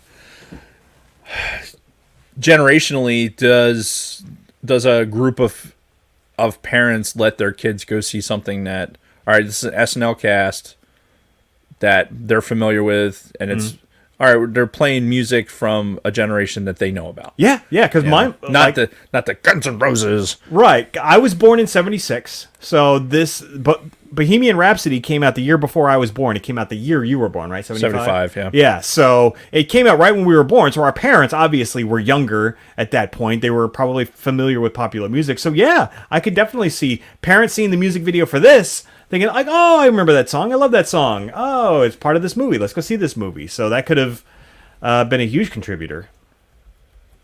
Sorry. Chat distraction. Yeah, indeed it does. A lot. Like, I've been having to kind of ignore a lot of what's going on in the chat tonight because it streams quickly. The chatter is very active. Excuse me. So yeah, the Wayne's World 2, it was not as successful. I know even Dana Carvey has come out and said like he was not happy with the way his character was done, the way he looked in the movie. He didn't like the fact that they fast tracked it into production. Right. So yeah, overall the sequel was just an overall disappointment. Yeah. But that being said, it was sequels in general lead to disappointment. Yeah. I am very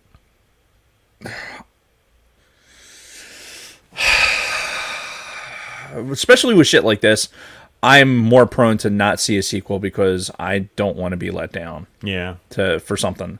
Now, trilogies and shit like that, like you're talking Star Wars, Lord of the Rings, shit like that, the story lends itself to be told with sequels or anything else. But it's not necessarily a sequel, it's just more a continuation of a telling of a story. Yeah. Whereas like with Wayne's World or, I don't know, name something else that fucking was beat to death with sequels.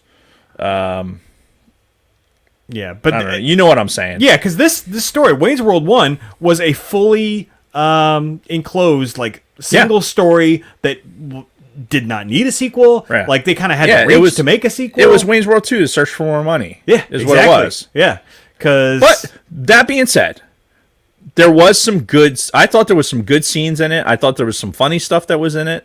And I thought there was some not-so-funny stuff in it. Yeah.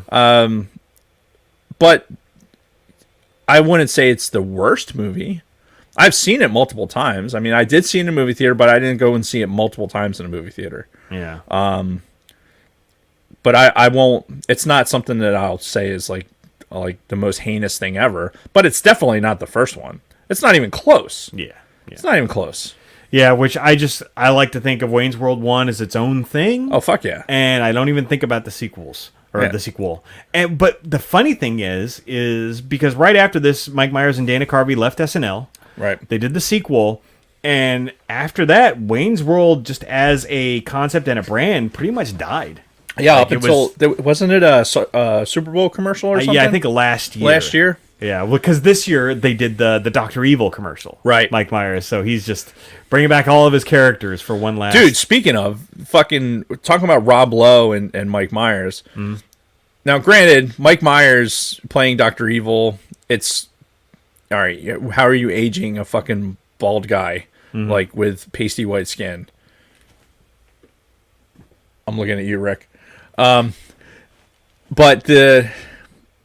Rob Lowe looked like he hadn't fucking aged a minute. Yeah, well, right? if you watch Parks and Rec at all... Oh, yeah, it's the same. He's like a vampire. Like the dude aged very, very well. Yeah, him and fucking Paul Rudd. Oh, yeah, that guy... Yeah, they fucking age backwards. They've got the Dick Clark disease. Yeah, like, right? What the actual fuck? Yeah. Well, Dick Clark, I think, was animatronic. I don't think he was a real person there at the end. I truly believe that was a Disney animatronic.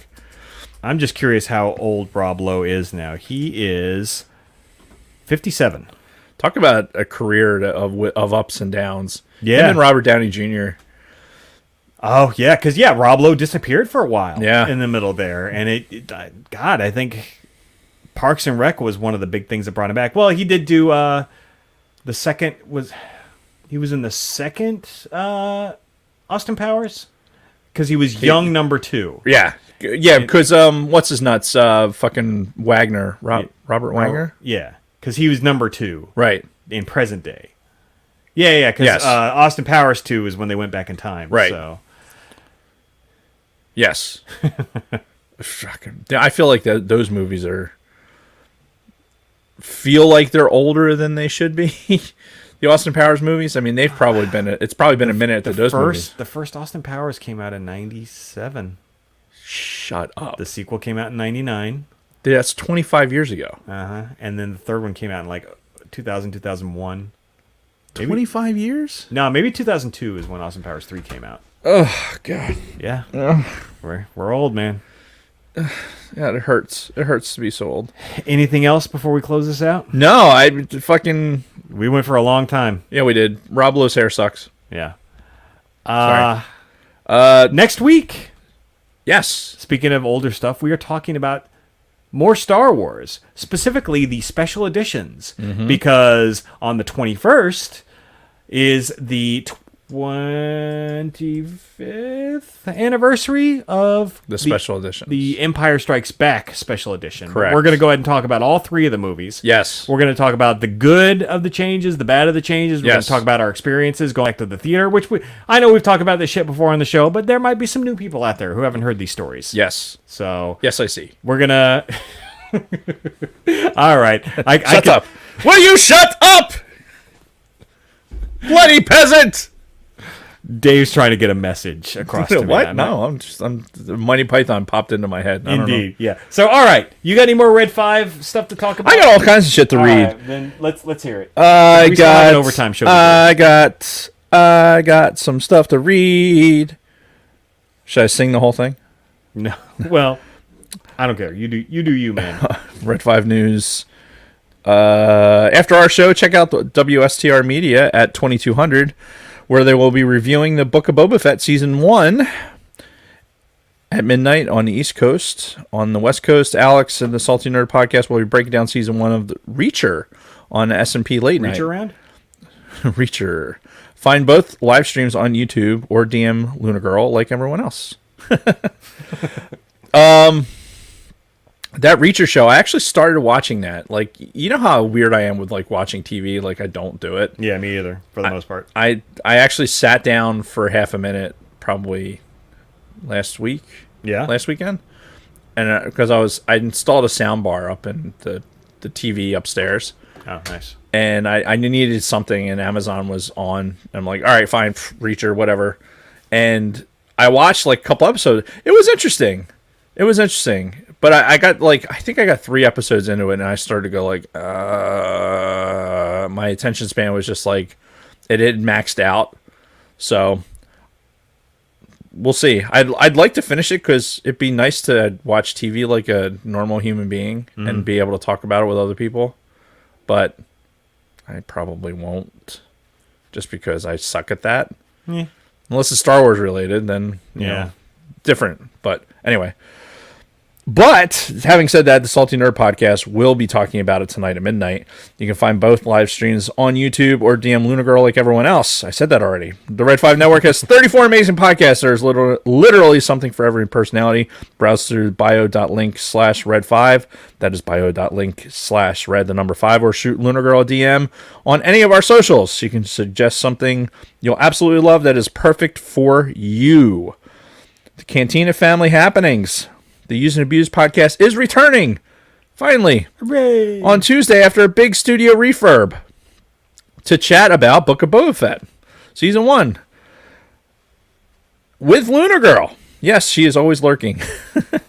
Join hosts Scott and Kim in their live chat Tuesday at 1900 on YouTube. That's tomorrow at 1900 Eastern. ATSW Escape Pod will be hosting returning guest Dominic Pace, who played Gecko the Bounty Hunter on Star Wars series Mandalorian. Nice. Join Dodnell, Snooch, Brady Big Lovin', and Dragon Buddy in their live chat on YouTube Wednesday night at 19:05 Eastern Time as they review Book of Boba Fett chapters 5 through 7. They will also be joined by the lovelies Ashley and Brandy from A Star Wars Journey and charming Alan from Press Play Streaming Studios, who... God damn, that's a lot of people in one fucking show. Yeah, well, StreamYard can handle it. Yeah. I'm just saying, from an organization standpoint, I'm thinking like as Logistics. myself as the moderator, yeah, like trying to fucking keep those like 7 cats all on point and yeah, good luck, guys. Yeah, especially with us going into the chat to ruin it. It's gonna be great. You don't want to miss this. That's facts. And oh, by the way, just sidebar on the Escape Pod guys. This will be their 98th episode. Right. This week. 2 weeks is their 100th episode. Right. Potential cameos by somebody soon. Move, Vader. Yeah. Episode 100. They got 100 coming. Yep. So there might be some other people who are maybe potentially going to make a guest appearance on that one. Maybe. We'll see. Perhaps. The Orange and Fett Show released episode 15, Random Stuff and Things, last week. It's a great title. Subscribe to them on Spotify, give it a listen, and be notified of upcoming releases. Big Swede's been under the weather. He has. Like, awful. I'm just glad he didn't give it to me. And hasn't been in the studio this week. Follow him on Discord and Instagram for future announcements. His whole house has got some fucking stomach thing. Puke, fucking shit everywhere. Fucking awful. Sounds great. Yeah, fucking beautiful. Yeah, and the Escape Pod 100th is in 3 weeks. I was corrected because they're taking a week off somewhere in there for a Vegas trip. Oh, how dare they? Lucky them, fuckers. You can find us at bio.link/the Sidebar Cantina, where you will find our links to YouTube, audio, Patreon, and our Spotify mixtapes, and all our social media platforms, including Twitter, Instagram, Facebook, Twitch, Discord, and TikTok. And then also in our bio link is our TeePublic merch shop where you can get your favorite nerd gift or gift certificate right now.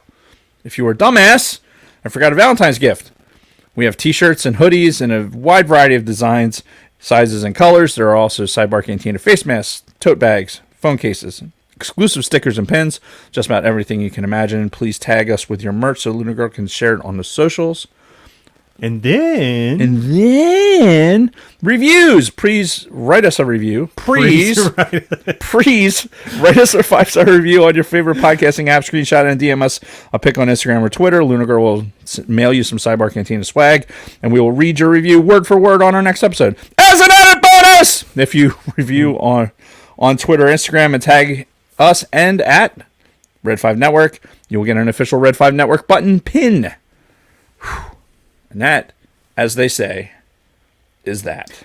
All right. If you're watching us on YouTube right now, we're going to be ending this stream and starting our second video of the day, the OT, where we spend exactly 15 minutes talking about football. There's a football game yesterday that happened, so I think we're going to talk about that. Yeah, kind of a big deal. Yeah, it's kind of a big deal. Thank you, everyone, for being here with us for 3 hours. Yeah, I can't believe we went that fucking long. Holy shit.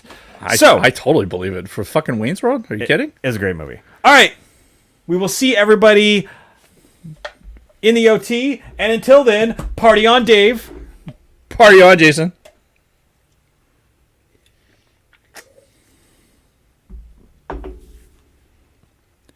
Okay, now what do I click? Nice. All right. I'm going to end the stream. Thanks, everybody. Yes, thank you. Click over to the OT if you want to hear about football and halftime shows and whatnot. See ya.